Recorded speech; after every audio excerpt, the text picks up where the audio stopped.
അപ്പോൾ എല്ലാവർക്കും കേരള രുചി ശശി ചാനലിൻ്റെ പുതിയൊരു വീഡിയോയിലേക്ക് സ്വാഗതം. ഇന്ന് ഞാൻ അപ്ലോഡ് ചെയ്യുന്ന വീഡിയോ എന്ന് പറയുന്നത് നമ്മളെ കേരഗ്രാമം പദ്ധതിയുടെ ഭാഗമായിട്ട് നമ്മളുടെ കൃഷിഭവൻ നൽകിയ ഒരു 3 ദിവസത്തെ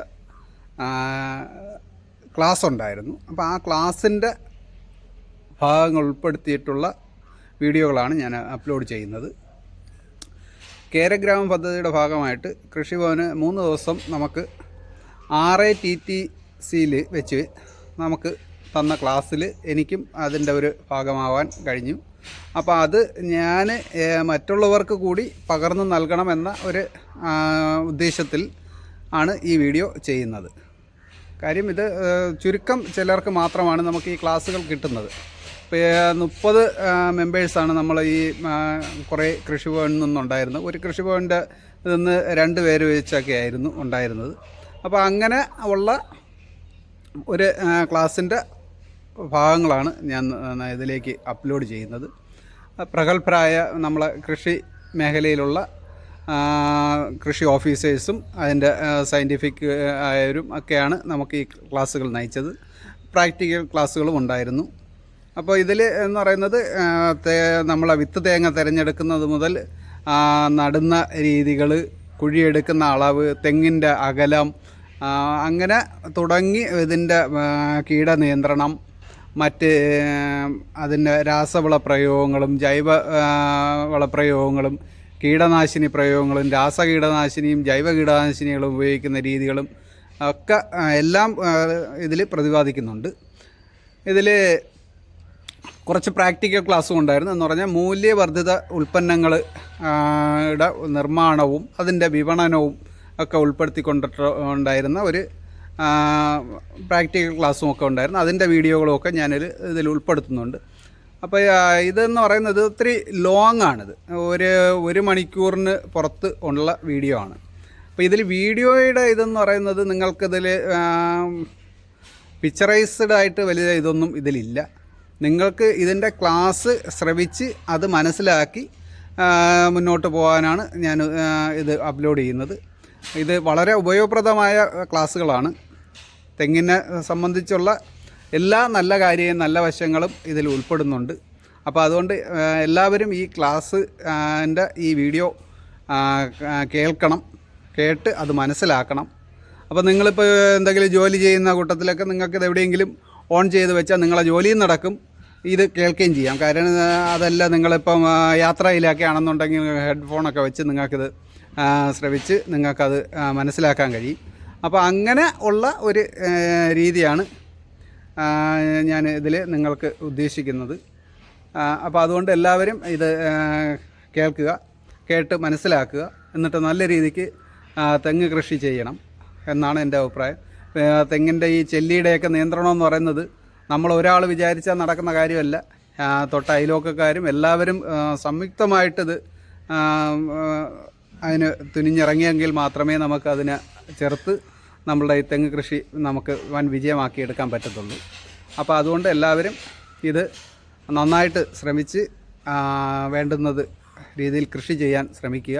പിന്നെ ഈ വീഡിയോകൾ നിങ്ങൾക്ക് ഇഷ്ടപ്പെടുന്നുണ്ടെങ്കിൽ നിങ്ങളൊന്ന് സബ്സ്ക്രൈബ് ചെയ്യുക. പിന്നെ ഇതിനോടൊപ്പം ഉള്ള ബെല്ലൈക്കൺ ഒന്ന് പ്രസ് ചെയ്താൽ നിങ്ങൾക്ക് എൻ്റെ തുടർന്നുള്ള വീഡിയോകളും നോട്ടിഫിക്കേഷനിലൂടെ ലഭിക്കുന്നതാണ്. പിന്നെ നിങ്ങളിതൊന്ന് നിങ്ങളുടെ സുഹൃത്തുക്കൾക്ക് കൂടി ഷെയർ ചെയ്ത് കൊടുത്താൽ അവർക്കും ഇത് കേൾക്കുകയും കാണുകയും ഒക്കെ ചെയ്ത് അവർക്കും എന്തെങ്കിലുമൊക്കെ മനസ്സിലാക്കാനുള്ള അവസരങ്ങൾ ലഭിക്കുന്നതാണ്. അപ്പോൾ അതെല്ലാം നിങ്ങൾ പ്രയോജനപ്പെടുത്തുമെന്ന് പ്രതീക്ഷിച്ചുകൊണ്ട് ഞാൻ ഇന്നത്തെ നമുക്ക് ക്ലാസ് നയിക്കുന്നത് നമ്മളുടെ മുൻ കൃഷി ഓഫീസറും ആയിരുന്ന രാഹുൽ സാറാണ്. അപ്പോൾ രാഹുൽ സാറിൻ്റെ ക്ലാസ്സിലേക്ക് നമുക്ക് കടക്കാം. പിന്നെ ഒരു കാര്യം കൂടി, ഈ വീഡിയോകൾ ഞാൻ പല പാർട്ടുകളായിട്ടാണ് അപ്ലോഡ് ചെയ്യുന്നത്. അതിൻ്റെ ആദ്യ പാർട്ടാണ് ഇപ്പോൾ ഇത്. ഇനി തുടർന്നുള്ള ഒരു 3-4 പാർട്ടുകൾ കൂടി ഇത് ഉണ്ടാവും. അത് ഞാൻ ഓരോ ആഴ്ചകളിലായിട്ടാണ് അപ്ലോഡ് ചെയ്യാൻ തീരുമാനിച്ചിരിക്കുന്നത്. A plus b the whole square is equal to a square plus b square plus 2ab ഇല്ലേ? അത് ഒരു പ്രാവശ്യം പറഞ്ഞാൽ തന്നെ അവന് മെമ്മറി വെക്കാൻ പറ്റുന്ന എന്ന് പറഞ്ഞാൽ എന്താ? കണക്കാണ് ഏറ്റവും പ്രധാനം. കണക്കാണ് തലച്ചോറിൽ നമ്മൾ അടുക്കി വെക്കുന്ന പ്രധാനപ്പെട്ട കാര്യങ്ങൾ. അല്ല, തിലകൻ പറയുന്ന പോലെ കണക്കിലൂടെയാണ് ഈ കാര്യങ്ങൾ. തിലകൻ ആ സിനിമയിൽ പറയുന്ന പോലെ കണക്കിലാണ് ഭൂമി കറങ്ങിക്കൊണ്ടിരിക്കുന്നത്. അപ്പൊ അത് ഇരട്ടി ഗ്രഹണശേഷി എന്ന അവനെ കഴിഞ്ഞ അല്ലാതെ ഇളനീര് കുടിക്കാതെ പോയപ്പോ നമ്മളെ പശുവിന്റെ പാല് കുടിച്ചുകൊണ്ട് പോയപ്പോ 5 ഫോർമുലയാണ് അവിടെ ഒരു ദിവസം കൊണ്ട് പഠിക്കാൻ പറ്റിയെങ്കിൽ ഇളനീര് കൊടുത്തു വിട്ടാൽ അവന് ഇരട്ടി പിടിക്കാൻ പറ്റുമെന്നാണ്. മാത്രമല്ല അവരുടെ കോൺസെൻട്രേഷൻ കൂടും. അത് അധ്യാപകൻ പറയുന്നത് കൂടുതൽ ശ്രദ്ധിക്കാനുള്ള ശേഷി കൂടും. അപ്പൊ അവന് മെമ്മറിയും കൂടും. അപ്പൊ നമ്മൾ എന്താ ചെയ്യേണ്ടത്? പാലിന് പകരം രാവിലെ ഇളനീര് കൊടുക്കണം. അതിനെന്ത് വേണം? വേണ്ട. എപ്പോഴും തെങ്ങ്. നമുക്ക് 40 വയസ്സ് കഴിഞ്ഞാൽ നമ്മൾ തളർന്ന് വീഴും, പിച്ചും പേയും പറയും. അപ്പൊ എന്ത് വേണം? ഇളനീര് വേണം. അതിനെന്ത് വേണം? തെങ്ങ് വേണം. അപ്പൊ അത് തെങ്ങിന്റെ ഏറ്റവും പ്രധാനപ്പെട്ട ഉൽപ്പന്നങ്ങളാണ് നമ്മൾ പറഞ്ഞുകൊണ്ടിരിക്കുന്നത്. ലോകത്ത് കിട്ടുന്നതിൽ ഏറ്റവും പുണ്യമായ വൃക്ഷം എന്ന് പറയാം. പുണ്യവൃക്ഷം ലോകത്ത് കിട്ടുന്നതിൽ ഏറ്റവും നല്ല നമ്മുടെ ആരോഗ്യ സംരക്ഷണത്തിന് വേണ്ടിയുള്ള പ്രകൃതി ചികിത്സകളൊക്കെ പറയാറുണ്ട്. പ്രകൃതി ചികിത്സകർ എന്താ പറയണത്? അവര് പക്ഷെ പച്ച തേങ്ങയാണ്. തേങ്ങ ചിരുകിയിട്ട് ഉപയോഗിക്കും അല്ലെ? പച്ച തേങ്ങയല്ലേ പറയുന്നത്? ഞാനത് എല്ലാ ഭക്ഷണത്തിനകത്തും നമ്മുടെ തിരികിട്ട തേങ്ങയാണ് അവർ പറയുന്നത്. തിരികിട്ട തേങ്ങ വളരെ പ്രധാനപ്പെട്ടതാണ്. അത് ചൂടാക്കാതെ എങ്ങനെ കഴിക്കാൻ പറ്റുമോ? അതിനകത്ത് ധാരാളം ഫൈബർ അടങ്ങിയിരിക്കണം. ഫൈബറിന്റെ ഫുഡിനെ കുറിച്ച് നമ്മൾ ആലോചിക്കുന്നത് അല്ലേ? ഇപ്പൊ നാരടങ്ങിയിട്ടുള്ള ഭക്ഷണം എവിടെയാണ് നേടി നടക്കാറില്ലേ? ഇല്ലേ? നമ്മള് ഏറ്റവും കൂടുതൽ നമ്മുടെ സ്മോൾ മില്ലറ്റ് ഇല്ലേ, റാഗി, പിന്നെ അതുപോലെ സോർക്കാൻ തുടങ്ങിയ സ്മോൾ മില്ലറ്റിലേക്ക് നമ്മൾ പോയിക്കൊണ്ടിരിക്കുക. ഗ്ലൈസീമിക് ഇൻഡെക്സ് കുറഞ്ഞത് എന്ന് പറഞ്ഞാൽ കഴിച്ചു കഴിഞ്ഞാൽ നമ്മുടെ രക്തത്തിലെ ഷുഗറിന്റെ അളവ് കൂട്ടാതെ നിലനിർത്തണം. അതിനാണ് നമ്മൾ റാഗി. ഞാൻ രാവിലെ റാഗി കഴിച്ചിട്ടാണ്. എത്ര പേർ റാഗി കഴിക്കുന്നു രാവിലെ? അത് ഞാൻ കൊച്ചുഞ്ഞ റാഗി അതെ, കഴിക്കാം. അല്ലെങ്കിൽ അത് പുട്ടാക്കി കഴിക്കാം. റാഗിപ്പൊടി പാലില് അധികം വേണ്ട. പിന്നെ കാര്യം റാഗിക്കകത്ത് ധാരാളം കാൽസ്യം അടങ്ങിയിട്ടുണ്ട്. വീണ്ടും പാലിന്റെ കാൽസ്യം കൂടെ ആകുമ്പോൾ ഇരട്ടിക്കും കാൽസ്യം. പാലില്ലാതെ കഴിച്ചാൽ പാല് വേറെ സമയത്ത് കഴിച്ചാൽ ഇരട്ടിച്ച് കഴിഞ്ഞാൽ അവിടെ കുഴപ്പമില്ല. കാൽസ്യം കൂടിയാലുള്ള പ്രശ്നം എന്താ?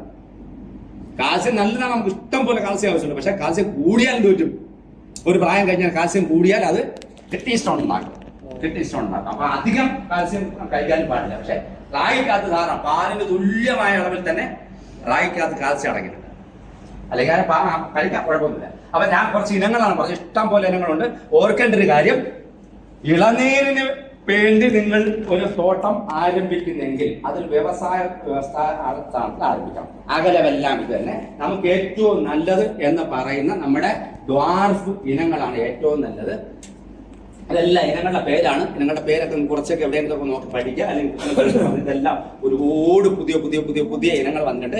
ഇതെല്ലാം സങ്കര ഇനങ്ങളാണ്. D-TO, T-DO ആണ്. എന്താ D-T, T-D എന്ന് പറഞ്ഞാൽ?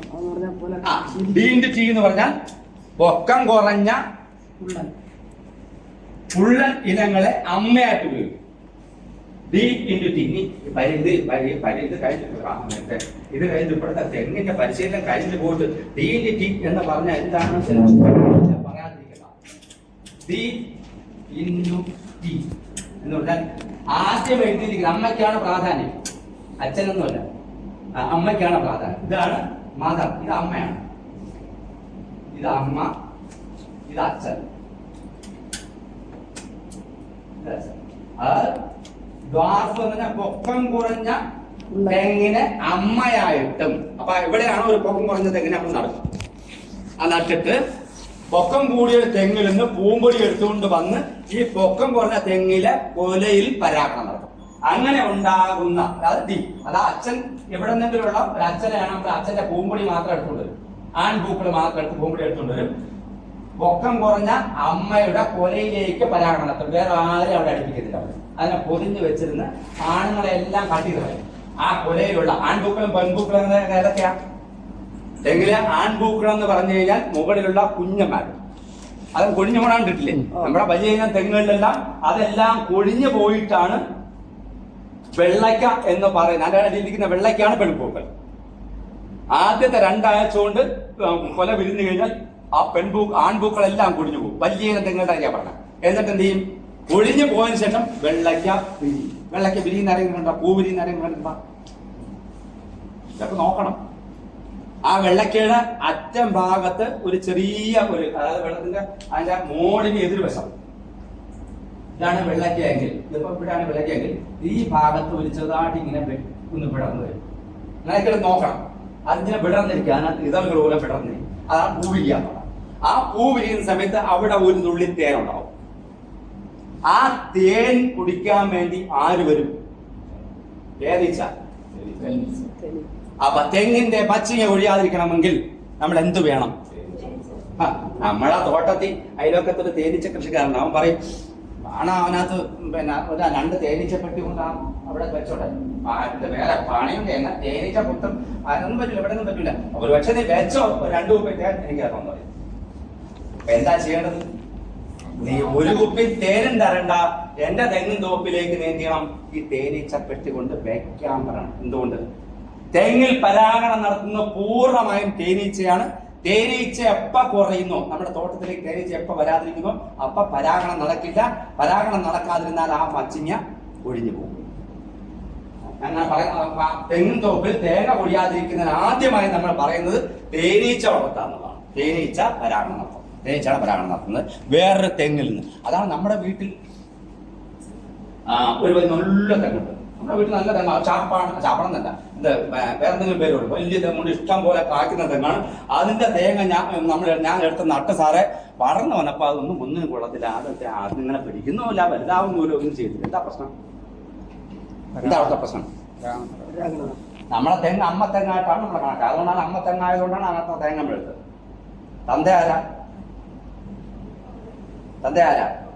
തന്ത മഹാകുഴപ്പക്കാരനായിരുന്നു എന്ന് പറഞ്ഞാൽ അയലോക്കത്ത് എവിടെയോ ഉള്ള ഒരു കുഴപ്പക്കാരന്റെ വീട്ടിലെ തന്തയാണ്. അതിനെയാണ് ആ പൂമ്പഴി എടുത്തുകൊണ്ട് നിങ്ങൾക്ക്. അപ്പൊ അതിന്റെ ഉണ്ടായ തേങ്ങയിൽ നിന്നുള്ള കുട്ടി എന്തായിരിക്കും? തന്ത കുഴപ്പക്കാരനാണെങ്കിൽ കൊച്ചു എന്തായിരിക്കും? കുഴപ്പക്കാരനാണ്. അതുകൊണ്ട് ഒരു കാരണവശാലും നമ്മുടെ വീട്ടിൽ ഇരിക്കുന്ന തെങ്ങിനെ പൂർണ്ണമായും വിശ്വസിച്ചു കിട്ടാം. ചിലപ്പോ കിട്ടാം. തൊട്ടടുത്ത് തന്നെ വേറൊരു തെങ്ങുണ്ടെങ്കിൽ അത് പറയാം. ആരും വലിയ പൊക്കം കൂടിയ WCT എന്നൊക്കെ പറയുന്ന പൊക്കം കൂടിയ തെങ്ങുകളിൽ ആൺപൂക്കൾ കൊഴിഞ്ഞു പോയിട്ടേ പെൺപൂക്കൾ വിരിയോടും. അതുകൊണ്ട് സ്വയം പരാഗണം നടക്കില്ല. വേറൊരു തെങ്ങിൽ നിന്ന് പൂമ്പൊടി ഇതിനകത്തേക്ക് വരണം. അതിനാണ് തേനീച്ച വളർത്താൻ പറ്റുന്നത്.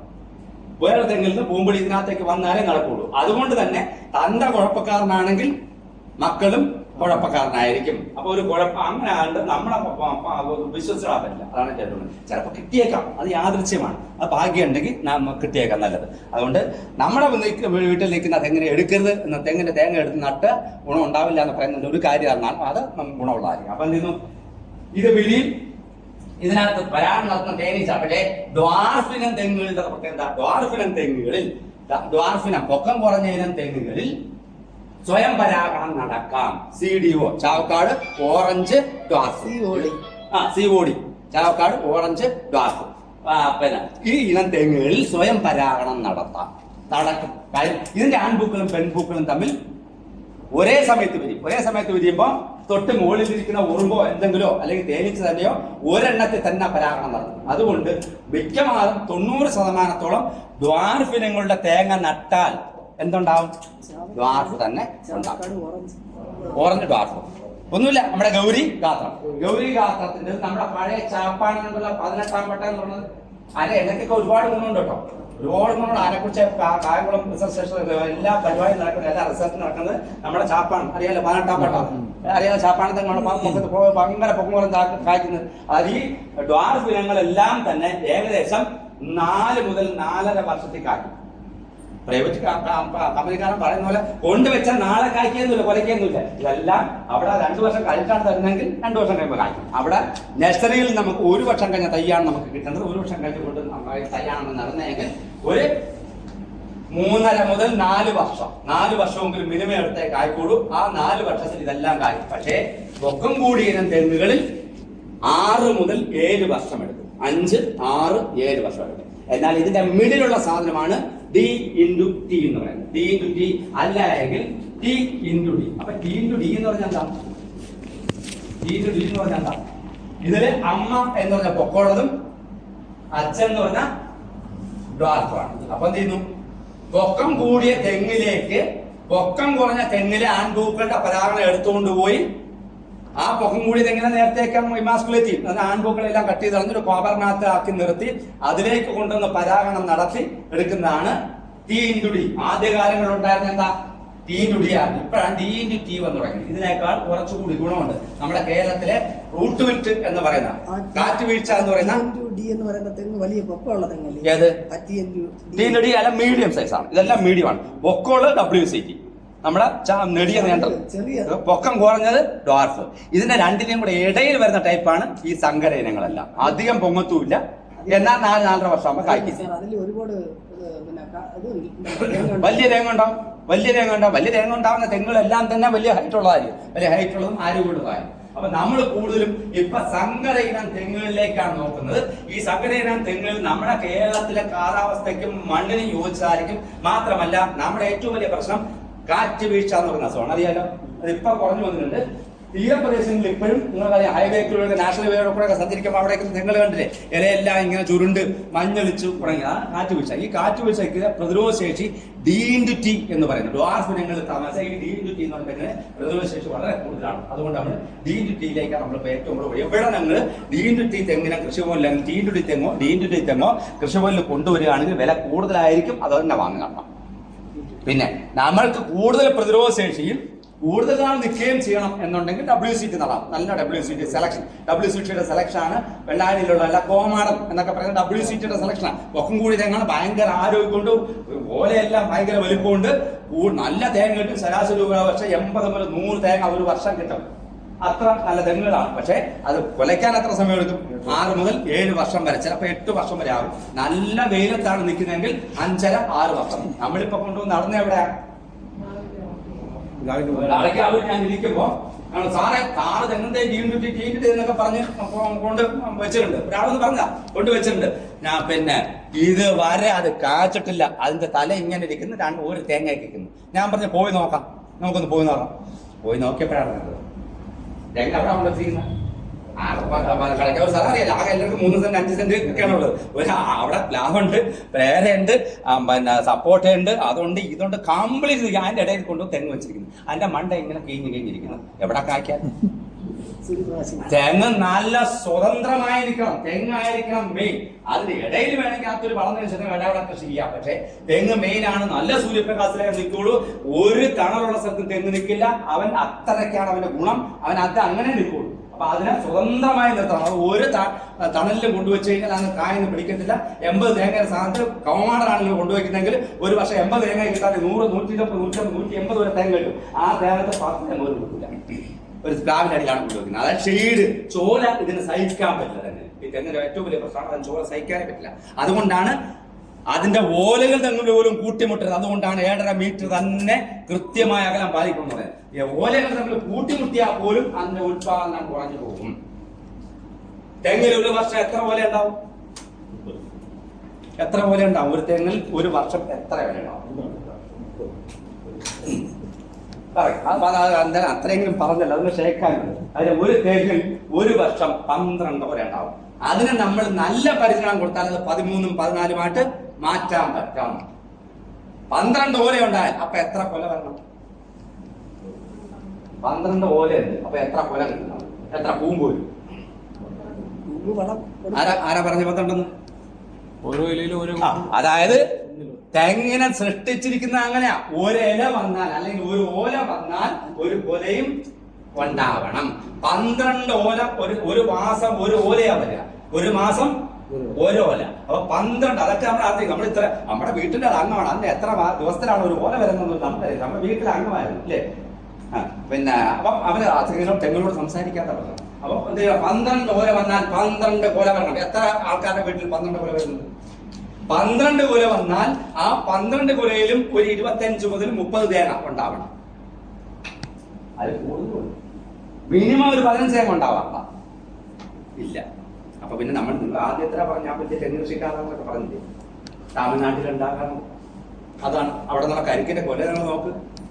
10-12 കരിക്കുണ്ടാവില്ലേ? 15-20 വരെ കരിക്കുണ്ടാവും. ഉണ്ടാവില്ലേ? അവിടെയുള്ള തേങ്ങയും ഇവിടുത്തെ തേങ്ങയും വ്യത്യാസമുണ്ട്. എന്താണ് വ്യത്യാസം? അതിനകത്തുള്ള ഇതുണ്ടല്ല തേങ്ങ, അത് വെള്ളം പോലെ ഇരിക്കും. പക്ഷെ നമ്മുടെ ഇവിടുത്തെ ഹാർഡായിരിക്കും. ഉണ്ടാ വീട്ടില് എന്തോന്ന് കരിക്ക് ഉണ്ടാ? എത്ര പേർക്ക് ഇവർക്കെല്ലാം കൊടുക്കാണ്ട? പിന്നെ തമിഴ്നാട്ടുകാരെ നമുക്ക് ആശ്രയിക്കാൻ പറ്റില്ല.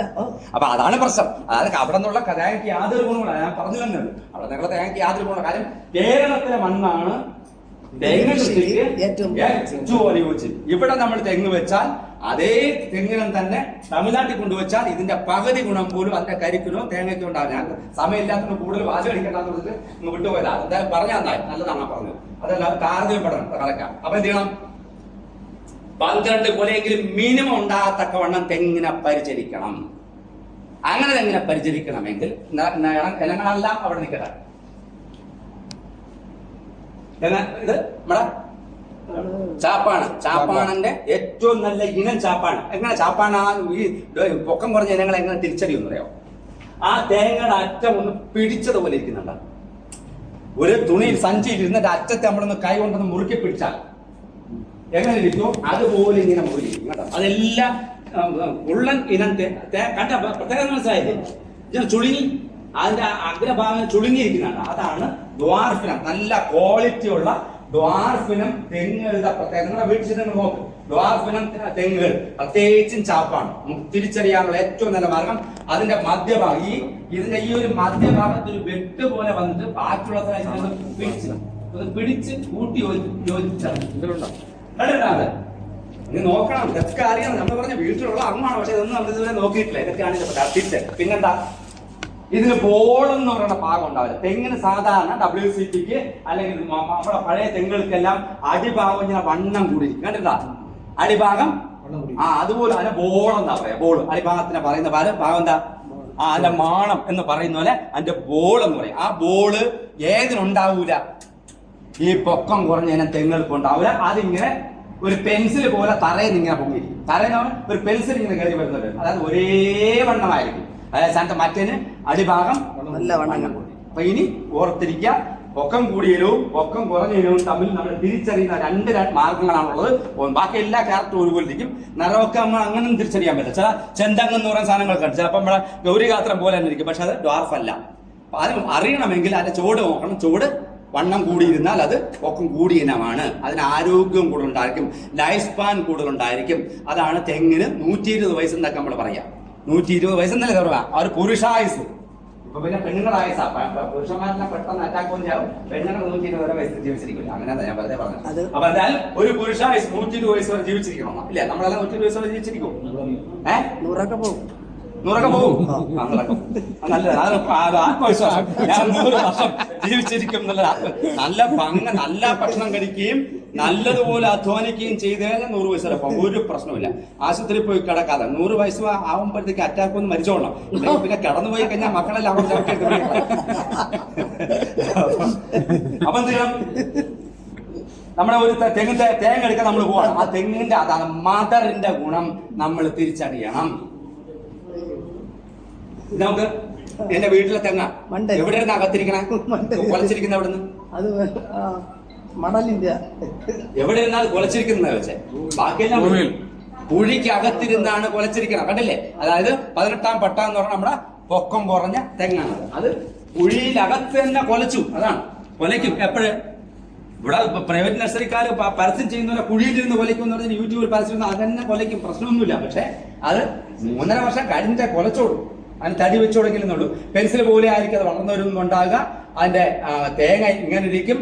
ഒരു 15-20 വർഷം വരെയാണ് ഇതിന്റെ ആയുസ്. ഒരു 25 വർഷം വരെ മാത്രമേ ഇതിന്റെ പരമാവധി ഉത്പാദനം നമുക്ക് കിട്ടുള്ളൂ. അതേസമയം നമ്മുടെ പുരുഷായുസ് എന്ന് പറയുന്ന WCP പൊക്കം കൂടി തെങ്ങോ 120 വർഷം വരെ കിട്ടും. 120 വർഷം വരെ കിട്ടിയിട്ട് നമുക്ക് എന്ത് ചെയ്യാം? നമ്മുടെ മൂട് ഇവിടെ ഇപ്പോഴത്തെ 5 സെന്റ് വീത തെങ്ങിന്റെ മൂട് സിറ്റിയിലേക്ക് പോയി കഴിഞ്ഞാൽ തെങ്ങിന്റെ മൂട് ഇവിടെ മണ്ട ത്രിസങ്കൂലാണെന്ന് പറഞ്ഞത് ഏതെങ്കിലും അപ്പുറത്ത് 3ാമത്തെ വീട്ടിന്റെ അപ്പുറത്താണ്. തേങ്ങ വീണ് കഴിഞ്ഞാൽ അവന്റെ ഓട്ടിന്റെ വണ്ടിയിലാണ് വീട് ഇല്ലേ? ഇതാണ് അവസ്ഥ. സ്ഥലമില്ലാത്തത്. എന്തായാലും നമുക്ക് അങ്ങനത്തെ തെങ്ങ് വേണ്ട എന്നാണ് ഇപ്പൊ തീരുമാനിച്ചത്. 120 വയസ്സുള്ള തെങ്ങ് നമുക്ക് വേണ്ട. കാര്യം ഇതിനകത്ത് കയറാനാണില്ല. മണ്ടേ ഇങ്ങനെ പോയി മണ്ടേ ചെന്നിട്ട് 3-4 തേങ്ങ കിട്ടും. എന്നാൽ നമുക്ക് അതിനെ മുറിച്ച് കളയാൻ വലിയ ബുദ്ധിമുട്ടാണ്. ഒരു തേങ്ങെങ്കിലും കിട്ടും സാറേ. തേങ്ങ അല്ല ചമ്മന്തെങ്കിലും അരയ്ക്കണ്ടേ? അപ്പൊ ഒരു തേങ്ങെങ്കിലും കിട്ടുക. നമുക്കൊരു 10, 20, 15 മുതൽ 20 തേങ്ങ കിട്ടാത്ത ഒരു തെങ്ങും വേണ്ട. അതിനാണ് നമ്മൾ റീജുവനേഷൻ എന്ന് പറയുന്നത് നമ്മൾ പുതിയ സ്കീം നടപ്പിലാക്കിയിട്ടുണ്ട്.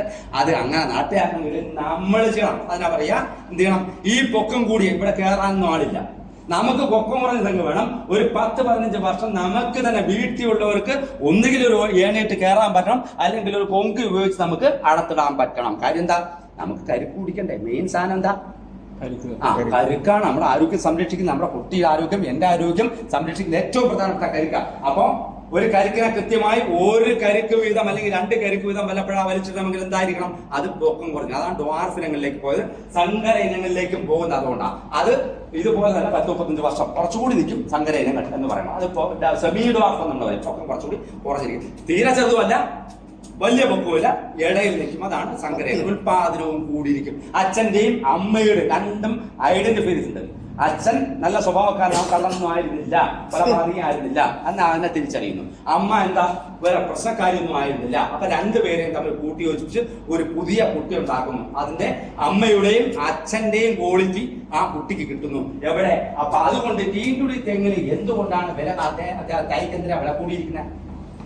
ഇത്രയും പരിപാടി നടത്തി അവൻ ഉത്പാദിപ്പിച്ചത് ഓരോ തെങ്ങിലും കയറണം. ആ തേങ്ങ നട്ട് അത് വളർന്നു വരുന്ന തൈയാണ് നമ്മുടെ പറയാ പറയാ. ഇനി സാറേ എന്റെ വീട്ടിൽ നിങ്ങൾ കൃഷിഭവനിൽ നിന്ന് വാങ്ങിച്ചിട്ട് ഈന്റെ ഒരു തൈ കൊണ്ട് നട്ടുന്ന അതിനകത്ത് കരി കൊണ്ടാകും, ഞാൻ അത് തേങ്ങ ഉണ്ടാകും, ഞാൻ എടുത്ത് നട്ടു, ഒരു ഗുണമില്ല, ഇത്രയുള്ള തേങ്ങ ഉണ്ടായി. എന്താ സംഭവിക്കുന്നത്? ആ ടീൻറ്റുടി അല്ല. ആ ടീൻറ്റുടി തെങ്ങിന്റെ തേങ്ങ എടുത്ത് നട്ടാൽ ടീൻറ്റുടി അല്ല. അതായത് ഒരു തേങ്ങ ഫസ്റ്റ് F1 എന്നാ പറയാം. F1 ആദ്യത്തെ F1 അതാണ് ഇപ്പോഴത്തെ പച്ചക്കറി വിത്തുകളിലെല്ലാം F1 എന്ന് എഴുതിയിരിക്കുന്നുണ്ട്. ആ വിത്തിനെ ഞാൻ കൊണ്ടുപോകുള്ളൂ.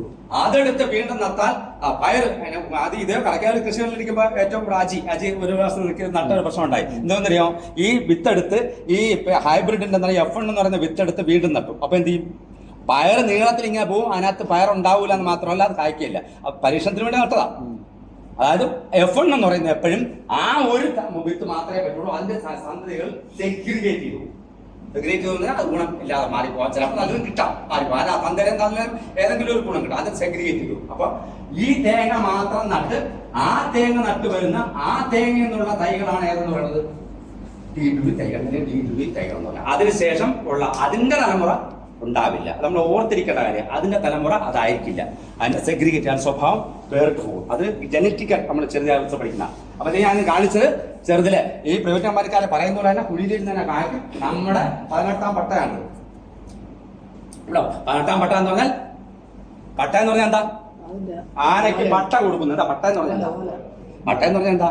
പട്ട ചാരായമല്ല. പട്ട എന്ന് പറഞ്ഞാൽ ഓലയുടെ പേര് ശരിക്കും പട്ട എന്നാ. ഓല പട്ട. ആ 18ാമത്തെ പട്ടയിൽ പോലെ വരണമെന്നൊക്കെ. 18ാമത്തെ വന്നില്ലേലും കണക്കതാ, നല്ല പരിചരണം കൊടുത്താൽ വരണമെന്നൊക്കെ. 18ാമത്തെ പട്ടയിൽ പോലെ വരണമെന്ന് ആശിരിക്കുക നട്ടുകയില്ല. അതായത് 3-3.5 വർഷം ആകുമ്പോൾ അല്ലെങ്കിൽ 2.5 വർഷം ആകുമ്പോൾ കായ്ക്കണമെന്നൊക്കെ. അതൊന്നും കായ്ക്കില്ല. 36ാമത്തെ പട്ടയിലെങ്കിലും പോലെ വരണ്ടേ. അപ്പൊ നമ്മള് നല്ല ഭംഗിയാക്കാൻ സംരക്ഷിക്കുക എന്നുള്ള ചെറുതിലെ പോലെ. അപ്പൊ അതിനെ സംരക്ഷിക്കണമെങ്കിൽ ചെയ്യേണ്ട മാർഗങ്ങൾ. തെങ്ങിൻ തൈ ഉൽപാദനത്തിൽ 20 വർഷം വ്യവസായം. അത് നിങ്ങൾ തെങ്ങിൻ തൈ നഴ്സറി ആരെങ്കിലും തുടങ്ങാൻ ഉദ്ദേശിക്കുന്ന ഇപ്പൊ വലിയ സാധ്യതയാണ്. വലിയ സാധ്യത. തെങ്ങിന് ഭയങ്കര പ്രാധാന്യം കൊണ്ടിട്ടാണ് തെങ്ങിന്റെ ഉൽപ്പാദനം. തെങ്ങിനാണ് നമ്മൾ സെലക്ട് ചെയ്യുന്നതൊക്കെ. അമ്മ തെങ്ങ് 20 വർഷം പ്രായമായിരിക്കാം, 80 തേങ്ങയെങ്കിലും ഒരു വർഷം ഉൽപ്പാദിപ്പിക്കുന്നതായിരിക്കാം, 30 മുതൽ 40 ഓല ഒരു വർഷം 12 കണക്കിന്. അപ്പൊ 12 കണക്കിന് 40 ഉണ്ടാകും. 12 കൊല എന്ന് പറഞ്ഞാൽ എന്താ? 12 കൊലയെങ്കിലും അല്ലാട്ടതായിരിക്കാം. 500 ഗ്രാം പച്ചത്തേങ്ങ, 150 ഗ്രാം കൊത്ത, കുലയിൽ 25 പെൺപൂക്കൾ എന്ന് പറഞ്ഞാൽ 25 പെൺപൂക്കൾ എന്ന് പറഞ്ഞാൽ എന്താ? 25 വെള്ളക്ക. 25 വെള്ളക്ക എന്ന് പറഞ്ഞാൽ 25 നമുക്ക് കായായി കിട്ടണം. 5 കൊഴിഞ്ഞു പോയാലും ബാക്കി 20 കിട്ടണം. അതാ ഞാൻ പറഞ്ഞ 15 മുതൽ 20 വരെ തൈ ഉണ്ടല്ലോ, അത് നേരെ ഇങ്ങനെ വരുന്നതല്ലേ സാർ? വരുന്നു. നഴ്സറിയാണ്. തേങ്ങയുടെ പ്രായം എത്ര? 10 മുതൽ 12 മാസം. നേരത്തെ കരിക്കിന്റെ പ്രായം എത്ര പറഞ്ഞത്? 6 മാസം. ഇവിടെ 10 മുതൽ 12 മാസം. 2 മാസം സൂക്ഷിക്കാം. ഇവിടെ ഒരു കാര്യം ഓർക്കാം, നമ്മുടെ പൊക്കം കൂടിയ തെങ്ങിലാണെങ്കിൽ കുറെ നാളെ സൂക്ഷിക്കാം, 2 മാസം വരെ സൂക്ഷിക്കാം. പക്ഷേ ഗൗരിഗാത്രവും ചാപ്പാണൻ പോലുള്ള തേങ്ങയാണ് എങ്കിൽ തെങ്ങിൽ നടത്തുടനെ തന്നെ എന്ത് ചെയ്യണം? പാകണം. ഇല്ലെങ്കിൽ വളക്കില്ല. ഓർത്തിരിക്കുക. നമ്മുടെ വീട്ടിൽ ഗൗരിഗാത്രം ഉണ്ട്, അതിന്റെ തൈ എടുക്കണം എന്ന് വിചാരിക്കാം. അതിന്റെ തെങ്ങിൽ നടത്ത അപ്പൊ തന്നെ പാകണം. ആ ദിവസം 2-3 ദിവസം പാകിയിരിക്കണം. അതിനകത്ത് വെള്ളം ഉണ്ടാകണം കുലിക്കാൻ. അപ്പൊ തെങ്ങിൽ നിന്ന് അതിന്റെ നിറം മാറി പഴുത്തു തുടങ്ങും. 11 മാസം ആകുമ്പോൾ പഴുത്തു തുടങ്ങുമ്പോൾ ആ തേങ്ങ നമ്മൾ അടയ്ക്കുന്നത് 11-12 മാസത്തിലാണ്. പിന്നെ നമ്മുടെ വെർജിൻ കോക്കനട്ട് ഓയിലിന് വേണ്ടി നിങ്ങൾ വെർജിൻ കോക്കനട്ട് ഓയിൽ ഉണ്ടാക്കാൻ പോകണം. വെർജിൻ കോക്കനട്ട് ഓയിലിന് വേണ്ടി തേങ്ങ എത്ര പ്രായമാണെന്ന് പറയാമോ? കൈ ഒന്ന് കൂട്ടി തിരിപ്പിക്കാൻ ബസ്സിന് പോക്കറോ ഉണ്ടാക്കാൻ പോ. 12 അല്ലേ? 8 9 9 9 10. അതായത് ഏറ്റവും തേങ്ങ ചവച്ച് കഴിഞ്ഞാൽ മധുരവും പാലും ഉള്ളത് ഒരു 9-10 മാസത്തെ തേങ്ങ എടുത്ത് ചവച്ച് കഴിഞ്ഞാൽ നല്ല പാലായിട്ട് നല്ല ടേസ്റ്റി ആയിരിക്കും. ആ തേങ്ങയാണ് നമ്മൾ ചിപ്സ് ഉണ്ടാക്കാനും അതുപോലുള്ള സാധനങ്ങൾക്ക് വ്യവസായ അടിസ്ഥാനം, അതായത് പ്രായം വരെ കൃത്യമായിരിക്കണം. അതാണ് ക്വാളിറ്റി ആയിട്ടുള്ള പ്രോഡക്റ്റ് ഉണ്ടാക്കണമെങ്കിൽ. അതാണ് ഞാൻ നേരത്തെ പറഞ്ഞത്, തേങ്ങയുടെ പിന്നെ ശരിക്കും അങ്ങനെയുള്ള തോട്ടങ്ങളിൽ വിരിയുന്ന ദിവസം അടയാളപ്പെടുത്തി ഒരു ടാഗ് ഇട്ടിട്ട് അതിന് ആ കറക്റ്റ് ദിവസം കണക്കാക്കിയാണ് നമ്മൾ തേങ്ങ അടക്കാറ്. ഞാൻ പറഞ്ഞ പാലാ കോട്ടയത്ത് ഒരാള് ഇപ്പൊ ഇളനീരിന് വേണ്ടി മാത്രം ഗൗരീഗാത്രം കൃഷി ചെയ്യുന്നുണ്ട്. അദ്ദേഹം പറയുന്ന വല്ലാപ്പം. എന്തുകൊണ്ട്? തേങ്ങയ്ക്ക് ഇപ്പൊ വിലയുണ്ട്. ഇന്നലെയൊക്കെ തേങ്ങ അതിഭീകരമായ വില. ചില സമയത്ത് തേങ്ങയുടെ വില എത്ര പോവും? 70 രൂപ. 5ഉം 2ഉം ഒരു തേങ്ങയുടെ വില 5ഉം 2ഉമായിട്ട് ചിലപ്പോൾ കുറഞ്ഞു പോകാം. ഇളനീരിനോ കരിക്കണം എന്താ പ്രത്യേകത? അളവിന് ശരാശരി 30 രൂപ. ഇപ്പൊ 40-45 രൂപ തേങ്ങ കരിക്കുന്നുണ്ട്. അത് കരിക്കിന് നേരത്തെ ഒരു 5 വർഷം മുമ്പ് 2-3 വർഷം മുമ്പ് കരിക്കിന് 30 രൂപ ഉണ്ടായിരുന്ന സമയത്തോളം അയാൾക്ക് 20 രൂപ. എന്തൊരു ലാഭമാണ്! അവിടെ ഫ്ലക്ച്വേഷൻ ഇല്ല. തേങ്ങയ്ക്ക് വില എപ്പോഴും മാറിപ്പോകാം. അപ്പൊ നല്ലൊരു തെങ്ങ് ഒരു വ്യവസായ ചെയ്യണമെങ്കിൽ ഇളനീരിന് വേണ്ടി കൃഷി ചെയ്താൽ ഭയങ്കര ലാഭമാണ്. മാത്രമല്ല ഉൽപാദനം കൂടും. എന്തുകൊണ്ട് ഉൽപാദനം കൂടും? തെങ്ങിന് ഉൽപാദനം കൂടും. അതെ, അതായത് തെങ്ങിന് ആ കൊലയെ ചുമന്നുകൊണ്ട് നിൽക്കാൻ 6 മാസം മതി. അവൻ 6 മാസം ചുമന്നാ മതി. 6 മാസം ചുമക്കുമ്പോഴേക്കും നമ്മൾ തന്നെ ബാക്കി 6 മാസം തേങ്ങാക്കി പറിക്കണമെങ്കിൽ പിന്നെയും 6 മാസം പോകും അല്ലേ? അവന് ഇരട്ടി പണിയാ. അപ്പൊ അവനെ നേരത്തെ കൂട്ടി അടർത്തി മാറ്റുന്നതുകൊണ്ട് തന്നെ തെങ്ങിന്റെ ആരോഗ്യം മെച്ചപ്പെടും. അടുത്ത പൂങ്കുലയിൽ ഉണ്ടാകുന്ന തേങ്ങ മെച്ചറാകും. പിന്നെ അടുത്ത വർഷത്തേക്കുള്ള പൂങ്കുല അവനപ്പം ഉണ്ടാക്കിയിരിക്കും. അതിനകത്ത് കൂടുതൽ അതിലേക്ക് കോൺസെൻട്രേറ്റ് ചെയ്യാൻ പറ്റും. താഴത്തെ അടർത്തി മാറ്റിയില്ലേ? താഴത്തെ അടർത്തി മാറ്റിക്കൊണ്ട് പുതിയ കുലകളിലേക്ക് അതിന്റെ പോഷകങ്ങൾ എത്തുകയും അതെല്ലാം നല്ല മെച്ചറാവുകയും രോഗങ്ങളും കീടുകളും ഒക്കെ കൊടുക്കുക. അപ്പൊ കരിക്കാണ്. അതാണ് തമിഴ്നാട് നമുക്കിത് പറഞ്ഞത്. നമ്മൾ തെങ്ങ് കൃഷി ചെയ്യാം. എവിടെയെങ്കിലും വീട് കിട്ടുന്ന തേങ്ങ സാറേ ഇവിടെ തെങ്ങ് കയറാൻ ആളില്ല. എങ്ങനെ തെങ്ങ് കൃഷി ചെയ്യും? തെങ്ങ് കയറാൻ ആളില്ല ഇവിടെ. എങ്ങനെ കൃഷി ചെയ്യുമ്പോൾ അവിടെ ഇപ്പൊ പിന്നെ തെങ്ങ് അവന് 50 രൂപ കൊടുക്കണം തെങ്ങ് കയറാൻ എന്ന് പറഞ്ഞ് കരഞ്ഞിരിക്കുക. ഇതാണ് കൃഷിയെ വ്യവസായമാക്കി മാറ്റുമ്പോൾ പറ്റാം. ഇവിടെ തെങ്ങ് കയറാൻ നമുക്ക് ആള് വേണ്ട. ഡ്വാർഫിനോണ് കൃഷി ചെയ്യുന്ന ഏണിട്ടോണെങ്കിൽ കേട്ടാ 1-2-3 ജോലിക്കാർ മതി. എല്ലാ ദിവസവും തോട്ടം പതാട്ടിരിച്ചിട്ട് ഓരോ പാർട്ടായിട്ട് അടക്കാം. അതുമല്ലെങ്കിൽ ഇപ്പൊ അയാൾ ചെയ്യുന്നത് കോൺട്രാക്ട് കൊടുക്കുകയാണ്. അവര് തന്നെ വന്ന് തേങ്ങ കെട്ടിയിറക്കാം. കരിക്ക് എങ്ങനെ എടുക്കുന്ന കെട്ടിയിറക്കി അവർ കൊണ്ടുപോയിക്കോളും. അവിടെ വെച്ച് ഓരോന്നിന്റെ എണ്ണം നോക്കിയിട്ട് ഒന്നും അറിയണ്ട. നമ്മൾ അതിനെ ഉത്പാദിപ്പിച്ച തെങ്ങിനെ നന്നായിട്ട് നോക്കി സംരക്ഷിച്ച. പക്ഷേ ദ്വാരഫലങ്ങളുടെ ഏറ്റവും വലിയ കുഴപ്പം രോഗങ്ങളും കീടങ്ങളും കൂടിയിരിക്കും. മറ്റതിനേക്കാൾ നമ്മുടെ നാടൻ തെങ്ങിനേക്കാൾ രോഗങ്ങളും കീടങ്ങളും എപ്പോഴും അതിന് കൂടിയിരിക്കും. ദ്വാരഫലങ്ങൾ, ചെല്ലിയാക്രമണം, ചെമ്പച്ചെല്ലിയാക്രമണം ആകെ പ്രശ്നങ്ങളാണ്. അപ്പൊ എന്ത് ചെയ്യണം? എപ്പോഴും ആ കാര്യങ്ങൾ നമ്മൾ ശ്രദ്ധിക്കണം. അതിന്റെ ഒരു പ്രത്യേകത പറയാം. തേങ്ങ തമ്മിൽ 30 സെന്റിമീറ്റർ അത് സപ്പോർട്ടാണ്. തേങ്ങ ഭാഗം നിൽക്കാണ് കാണിച്ചിരിക്കുന്നത്. നേരത്തെ പറഞ്ഞ ക്വസ്റ്റിലേക്ക് തിരിച്ചു വരികയാണ്. ഏറ്റവും നല്ല അത് നമ്മള് തെങ്ങ് കൃഷിയാണ് ഉദ്ദേശിക്കുന്നത്. വിത്ത് ഗുണം അല്ലേ? സംശയമൊന്നുമില്ല. ഏറ്റവും നല്ല പഴമൊഴിയായിട്ട് കൃഷിയിൽ ഒരുപാട് പഴമൊഴിയുണ്ട് അല്ലെ? ഒരുപാട് പഴമൊഴി ഏറ്റവും കൂടുതൽ കൃഷിയായിട്ട് ബന്ധപ്പെട്ട പഴമൊഴികളേ ഉള്ളൂ. നമ്മുടെ പണ്ട് എല്ലാവരും കൃഷിക്കാരായിരുന്നു. അതുകൊണ്ട് പഴമക്കാരെല്ലാം കൃഷിയായിട്ട് ബന്ധപ്പെട്ട പഴമൊഴികൾ പറഞ്ഞാൽ അതിൽ ഏറ്റവും നല്ല പഴമൊഴിയായിട്ട് ഞാൻ പറയുന്നത് വിത്ത് ഗുണം 10 ഗുണം. അപ്പൊ ഏറ്റവും നല്ല തേങ്ങ തിരഞ്ഞെടുക്കുക, ഏറ്റവും നല്ല അമ്മയിരുന്ന തേങ്ങ തിരഞ്ഞെടുക്കുക. അല്ലെങ്കിൽ നിന്നുള്ള വിശ്വാസമുള്ള സ്ഥാപനങ്ങളിൽ നിന്ന് മാത്രമേ തൈ വാങ്ങാവൂ. വിശ്വസ്ത സ്ഥാപനം ഇല്ലേ? വിശ്വസ്ത സ്ഥാപനം. ആൾ മരിച്ചുപോയി, അതുകൊണ്ട് ഞാൻ പറയുന്നില്ല. വിശ്വാസമുള്ള സ്ഥലങ്ങളിൽ നിന്ന് മാത്രമേ എന്ത് ചെയ്യാൻ പാടുള്ളൂ? സാധനങ്ങൾ വാങ്ങാം. എന്തുകൊണ്ട്? തെങ്ങൻ തൈ ഇപ്പൊ ഒരു സ്ഥലം പച്ചക്കറി തൈ ഒരു സ്ഥലത്തുനിന്ന് വാങ്ങി നട്ട് ക്യാബേജിന്റെയും കോളിഫ്ലവർ നമ്മൾ സ്കൂൾ സീസൺ വെച്ചിട്ടുള്ള സമയം എല്ലാവരും ക്യാബേജും കോളിഫ്ലവറും തൈയൊക്കെ നട്ടാ. നാട്ടിലേക്ക് ഇന്ന് തന്നെ പോയി തൈവാങ്ങിച്ചോണ്ട് നട്ടോണം. അവിടെ കൃഷിഭവൻ തന്നില്ല അതുകൊണ്ട് കാത്തിരിയൊന്നും ഇരിക്കരുത്. കാര്യം ഈ സീസണിലാണ് നടാനുള്ളത് അല്ലേ? ഈ season November December October November December മുതൽ മാർച്ച് വരെയാണ് നമുക്ക് നല്ല സീസൺ. അപ്പൊ തൈ തന്നു കൊണ്ടുവന്നു, കെട്ടുണ്ടായില്ല. ക്യാബേജിന് കെട്ടുണ്ടായില്ല, മുട്ടക്കോസിന് മുട്ടക്കോസ് ഉണ്ടായില്ല, അല്ലെങ്കിൽ കോളിഫ്ലവറിന് കർഡ് എന്ന് പറയുന്ന സാധനം ഉണ്ടായില്ല. കർഡ് അറിയാലോ, കർഡ് എന്നാണ് പറയാം. അത് ഫ്ലവർ അല്ല, അതിന്റെ ഞെട്ടും അതിന്റെ തലാമസ് എന്ന് പറഞ്ഞ ഭാഗമൊക്കെ ചേർന്ന് രൂപപ്പെടുന്നതാണ്. അത് ഞങ്ങൾ വെറുതെ വിട്ട് കഴിഞ്ഞാൽ അതിന്റെ മധ്യത്തിൽ അവസാനം പറയാം, വിഷയം അങ്ങോട്ട് മാറി പോകണം. അപ്പൊ അതിന്റെ മണ്ടയിന്ന് ഒരു ചെറിയ പൂവൻ അത് വന്നില്ല സാറേ. അവിടെ തന്ന തൈയൊക്കെ കുഴപ്പമാണ്. എന്റെ കൃഷിയാപത്തിൽ അല്ലെങ്കിൽ ചീത്ത വിളിക്കാം, വേറെ തൈ മാറ്റം നടാം, പ്രശ്നമുണ്ട്, തീർന്നു. അപ്പൊ ആദ്യത്തെ ഒരു ദേശവും കാര്യങ്ങളൊക്കെ കൊണ്ട് തീർന്നു. തെങ്ങ നട്ടിട്ട് ആറ്റുനോറ്റ് കണ്ണിൽ എണ്ണ ഒഴിച്ചിരുന്നില്ലേ, കണ്ണിൽ എണ്ണ ഒഴിച്ചിരുന്ന് 3-ാമത്തെയോ 4-ാമത്തെയോ അല്ലെങ്കിൽ 6-ാമത്തെയോ 7-ാമത്തെ വർഷമാണ് ആ തെങ്ങിന്റെ ഗുണം നമ്മൾ തിരിച്ചറിയുന്ന പോലും. നമുക്ക് ചെറിയ ആയുസേ ഉള്ളൂ, നമ്മൾ എപ്പോഴും ചത്തുപോവാം ഇല്ലേ. അപ്പൊ നമുക്ക് എത്രയും പെട്ടെന്ന് ഫലം കിട്ടണം. അപ്പൊ ഫലം കിട്ടിയാൽ തന്നെ എത്രയും കിട്ടുമ്പോഴാണ് ഇത് കായ്ക്കുകയില്ല, ഗുണവുമില്ല അതിനകത്ത് ഇത് എങ്കിൽ നമ്മുടെ അത്രയും നമ്മുടെ ജീവിതത്തിലെ 6-7 വർഷം നമുക്ക് നഷ്ടപ്പെടും. അത് ഭയങ്കരമായ നഷ്ടം. മാത്രമല്ല അവനിനി 50 വർഷം നിൽക്കാനുള്ളതാണ് ഈ തെങ്ങ്. നമ്മൾ നട്ടവൻ 50 വർഷം നമുക്ക് കായ്ഫലം തരാനുള്ളതാണ്. അപ്പൊ അതുകൊണ്ട് ഏറ്റവും നല്ല വിശ്വസ്ഥാപനത്തിൽ നിന്ന് ഒരു നഴ്സറികളുടെയും ഒരു യൂട്യൂബുകളുടെയും വീണ് പോകരുത്.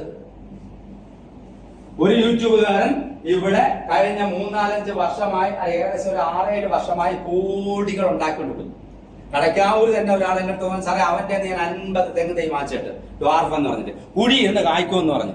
അതിനകത്ത് 25-30 എണ്ണം പോയി സാറേ. ഇപ്പോഴും ഞാൻ അതിനകത്ത് എങ്ങനെയെങ്കിലും രക്ഷിക്കാൻ നോക്കിക്കൊണ്ടിരിക്കുക. അവനെ വിളിച്ചിട്ട് അവൻ ഫോൺ കൊടുക്കില്ല. കൃത്യമായി പറഞ്ഞ ഞാൻ കഴിഞ്ഞ ക്ലാസ്സിൽ അവനെ വിളിച്ചിട്ട് അവൻ ഫോൺ കൊടുക്കുന്നില്ല. ഞാൻ പറഞ്ഞ ആരോട് ചോദിച്ചിട്ട് വാങ്ങിച്ചിട്ടുണ്ട്. 200 മുതൽ 200 വർഷമായി തെങ്ങിനെ കുറിച്ച് റിസർച്ച് നടത്തുന്ന സ്റ്റേഷനുകളാണ് ലോകത്താകെയുള്ളത്. നമ്മുടെ ഇവിടെ ഉൾപ്പെടെ 65-70-100 വർഷമായി നമ്മുടെ കേരളത്തിൽ തന്നെ തെങ്ങിനെ കുറിച്ച് പഠനം നടത്തുന്ന റിസർച്ച് സ്റ്റേഷൻ ഉണ്ട്. അവിടുത്തെ രജിസ്റ്റർ ആ CPCRI ചെന്ന് നോക്കിയപ്പോഴും തൊട്ട് പീലിക്കോട് എന്ന് പറഞ്ഞ സ്റ്റേഷനിൽ ചെന്ന് നോക്കിയപ്പോ ഒരു രജിസ്റ്റർ, അവിടുത്തെ തെങ്ങിനെ ഓരോ തെങ്ങിനും പേരിട്ട് നമ്പറിട്ട് അവന്റെ ഗുണങ്ങൾ, അവനുണ്ടായിട്ടുള്ള തേങ്ങകൾ, അവനുണ്ടായിട്ടുള്ള രോഗങ്ങൾ, കീടനാശിനി എഴുതി തെങ്ങിന് നമ്പറിട്ട് എഴുതി വെച്ചിരിക്കുക. അവന്റെ ഗുണങ്ങൾ അതിന്റെ പഠിച്ചുകൊണ്ടിരിക്കുക. 3-ാമത്തെ ആളാണ് അതിനെ കുറിച്ച് പഠിക്കുന്നത്. 3-ാമത്തെ തലമുറ എന്ന് പറഞ്ഞാൽ എന്താ? അത് തുടങ്ങിയ ആള്, എഴുതി തുടങ്ങിയ ആള് മരിച്ചുപോയി. അദ്ദേഹത്തിന് ശേഷം വന്ന പ്രൊഫസർ മരിച്ചുപോയി. 3-ാമത്തെ പ്രൊഫസറാണ് ആ തെങ്ങിനെ കുറിച്ച് പഠിച്ചുകൊണ്ടിരിക്കുന്നത്. ഒരു ദിവസം വന്ന് പൈസ ഉണ്ടാക്കാൻ വേണ്ടി യൂട്യൂബ് നടത്തുന്നവനല്ല ഇത്.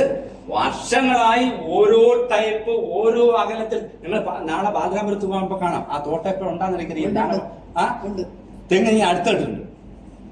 സ്റ്റേഷൻ നേരെ ഫ്രണ്ടിൽ നടക്കുന്ന ഒരു പ്ലോട്ടില് തെങ്ങ് അടുത്ത് നട്ടിട്ടുണ്ട്. ഇതിന് അടുത്തിട്ട് 2-3 മീറ്റർ 4 മീറ്റർ ആ തോട്ടെല്ലാം മുറിച്ചു കളഞ്ഞാൽ എനിക്ക് ഓർമ്മയില്ല. 3 മീറ്റർ ചോദിച്ചാൽ മതി അവിടെ പറഞ്ഞത്. ജേക്കബ് സാറില്ല. അപ്പൊ അവിടെ വേറെ ആരൊക്കെയാ. അപ്പൊ ഈ അടുത്ത് നട്ടത്, ഇതിന് അടുത്തിട്ടത് അടുത്ത് നട്ടാൽ തെങ്ങ് എങ്ങനെ പ്രതികരിക്കും എന്ന് പഠിക്കാൻ വേണ്ടി ആ കണ്ടാൽ തന്നെ അറിയാം തെങ്ങിലൊന്നും ഒരു തെങ്ങയില്ല.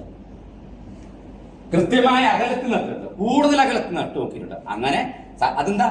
സർക്കാരിന്റെ പൈസ, നമ്മുടെ പൈസ ഇത് ഉപയോഗിക്കും. നമ്മുടെ പൈസ ഉപയോഗിച്ചുകൊണ്ട് റിസർച്ച് നടത്തി നൂറ്റാണ്ടുകളായ റിസർച്ച് നടത്തുന്നവരാണ് ഒരു സാധനം കേരളത്തിലേക്ക് യോജിച്ചതാണ് എന്ന് പറയുന്നത്. കേരളത്തിൽ ഇന്ന തെങ്ങുകളെ കൊള്ളാവൂ, അതിനപ്പുറം എവിടെന്നെങ്കിലും കുറെ തേങ്ങ ഇറക്കി ഇല്ല തീരെ കായ്ക്കൂലെന്നാ പറയത്തില്ല, ഒക്കെ കാച്ചേക്കും. പക്ഷെ നമ്മുടെ കാലത്ത് യോജിച്ചല്ല, നമ്മുടെ മണ്ണിന് യോജിച്ചല്ല, നമ്മുടെ കാലാവസ്ഥയ്ക്ക് യോജിച്ചു. ഫിലിപ്പീൻസിലെ തെങ്ങോ അപൂർവം, ഫിലിപ്പീൻസിലെ തെങ്ങ് നമ്മൾ ഇവിടെ കൊണ്ടുവന്ന് നട്ട് ഒരു 10-50 വർഷം പരീക്ഷിച്ച് ചിലപ്പോൾ അത് യോജിക്കുമെന്ന് നമുക്ക് പറയാം. അല്ലെങ്കിൽ പിന്നെ ആൻഡമാനിലെ തെങ്ങ് അല്ലെങ്കിൽ പിന്നെ ശ്രീലങ്കയിലെ തെങ്ങ് കൊണ്ടുവന്നിട്ട് നമുക്ക് ഇവിടെ നട്ടിട്ട് പറഞ്ഞിട്ടുണ്ട്.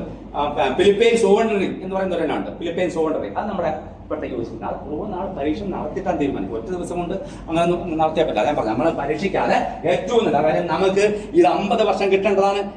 ഞാൻ തെങ്ങ് വെക്കുക, പണ്ടത്തെ മൂപ്പരാന്മാർ പറയുന്നത് എന്താ, ഞാൻ തെങ്ങ് വെക്കുന്നതെന്ന് എനിക്ക് വേണ്ടിയല്ല, പിന്നെ ആർക്ക് വേണ്ടിയാണ്? വരും തലമുറ.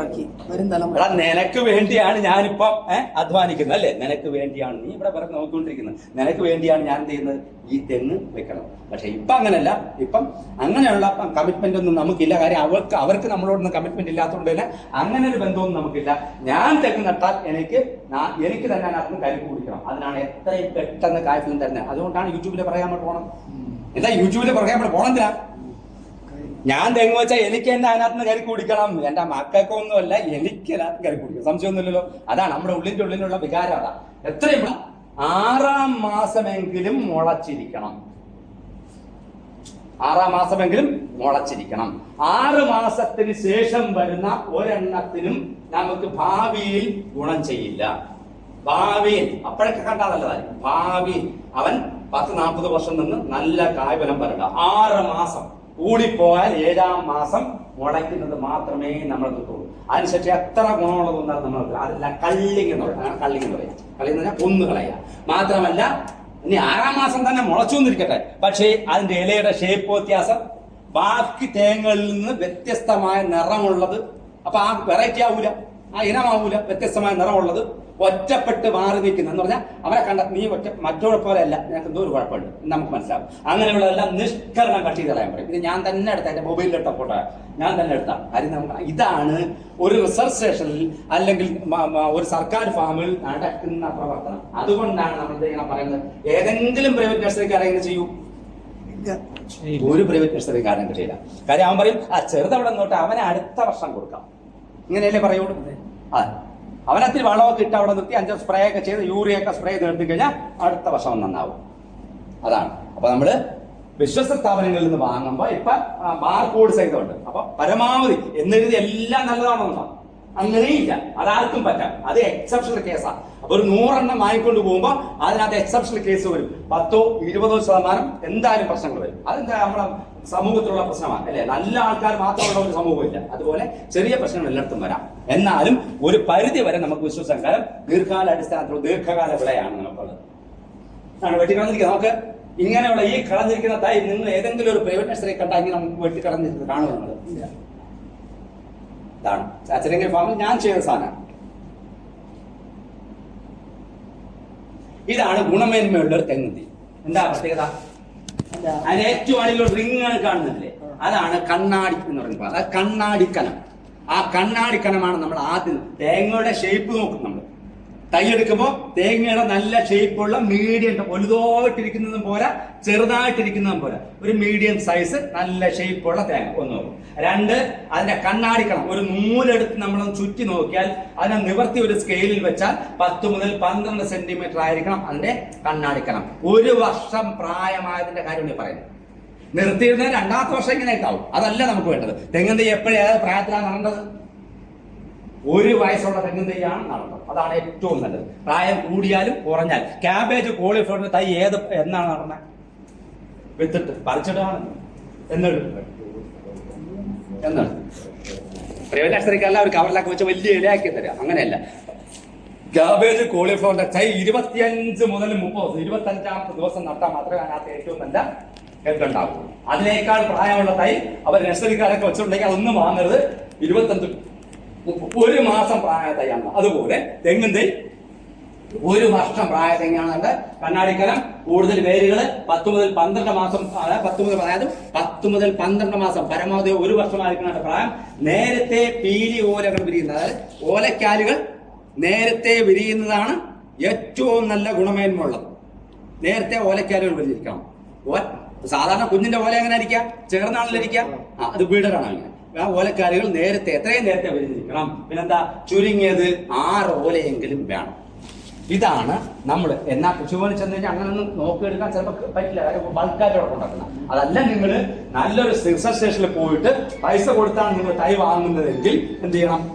ഈ ഗുണങ്ങളെല്ലാം ഏകദേശം എല്ലാ ഗുണവും ഉണ്ടായിക്കൊന്നുമില്ല. നമ്മൾ ഐഡിയയിലാണ് ഏറ്റവും നല്ലൊരു ഗുണമുള്ള മനുഷ്യൻ എന്ന് പറഞ്ഞിട്ട് നമ്മൾ പറയുന്നത് പോലെ ഏറ്റവും നല്ല ഗുണമുള്ള തൈ ഇങ്ങനെ ആയിരിക്കണം. ഇതിൽ ഏതെങ്കിലുമൊക്കെ കുറെ കാര്യങ്ങൾ കൃത്യമായി വരണം. അതാണ് ഏറ്റവും നല്ല തെങ്ങ് തൈ.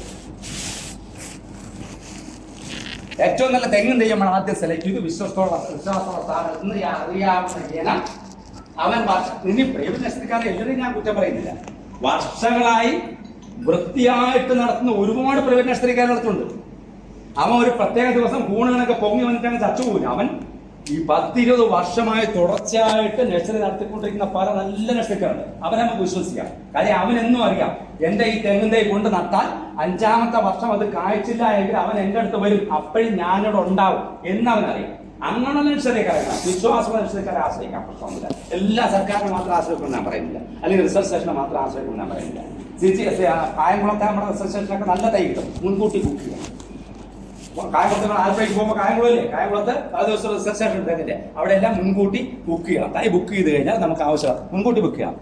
ഇപ്പൊ മെയ് ജൂണിലാണ് തൈ കൊടുക്കുക. അപ്പൊ ഇപ്പൊ ബുക്കിങ്ങിന് സമയമായിരിക്കും. അപ്പൊ മെയ് ജൂണിൽ നമുക്ക് തൈ കിട്ടണം. ആ സമയത്താണ് മെയ് ജൂണിലാണ് വെക്കുക. അപ്പൊ ഇല്ലേ തെങ്ങ് അതായത് വിത്ത് ഗുണം 10 ഗുണം ഇതെല്ലാം ചെയ്തു, നല്ല തൈകൾ തെരഞ്ഞെടുത്തു, എല്ലാം ചെയ്തു. ഇതിനെ എങ്ങനെ നടും? വളരെ പ്രധാനപ്പെട്ട ആദ്യത്തെ 3 വർഷം, അതാണ് നമ്മൾ പറഞ്ഞത്, കുട്ടികളെ നഴ്സറി പ്രായം വരെ ഒരു 3 വയസ്സ് വരെ 4 വയസ്സ് വരെ കുട്ടിക്ക് എങ്ങനെ നമ്മൾ സംരക്ഷണം കൊടുക്കുന്നോ, അവന്റെ തലച്ചോറിന്റെ വളർച്ചയ്ക്ക് വേണ്ടി എന്തുമാത്രം നമ്മൾ കൊടുക്കുന്നു, അതാണ് അവന്റെ ഭാവിയെ ബാധിക്കുന്നത്. അതുകൊണ്ടാണ് മുലപ്പാൽ കൃത്യമായി കൊടുക്കുകയും ലോറിക് ആസിഡ് അടങ്ങിയ ഭക്ഷണം കൊടുക്കുകയും അവൻ ജീവിതകാലം മുഴുവൻ രോഗപ്രതിരോധ ശേഷി നേടിക്കൊടുക്കുന്ന ആ പാലാണ്. മുലപ്പാല് കുടിച്ച് വളരാത്ത കുട്ടികളെ എന്നും അലർജിയും അസുഖങ്ങളുമായിരിക്കും. അവൻ ചിലപ്പോൾ വണ്ണം വെച്ചൊക്കെ ഇരിക്കും. ഏതെങ്കിലും പാൽപ്പൊടിയൊക്കെ കൊടുത്ത് നമ്മൾ വളർത്തുന്ന മുലപ്പാൽ കുടിച്ച് വളർന്ന കുട്ടിക്ക് സ്വാഭാവിക പ്രതിരോധ ശേഷി ഉണ്ടാവും. അത് ജീവിതകാലം മുഴുവൻ അവന് കിട്ടുന്ന അമ്മയിൽ നിന്നുള്ള ഏറ്റവും വലിയ ഗുണമായിട്ട് നമുക്ക് കിട്ടും, മുലപ്പാലിൽ നിന്ന് കിട്ടുന്ന ഗുണം. അതുപോലെ തൈ വളരെ പ്രധാനപ്പെട്ടതാണ്. പക്ഷേ ആദ്യത്തെ 3 വർഷത്തെ സംരക്ഷണം വളരെ പ്രധാനപ്പെട്ടതാണ്. അതുകൊണ്ട് തെങ്ങിൻ തൈ നടുമ്പോൾ കൃത്യമായി പാലിക്കണം എല്ലാ അളവുകളും.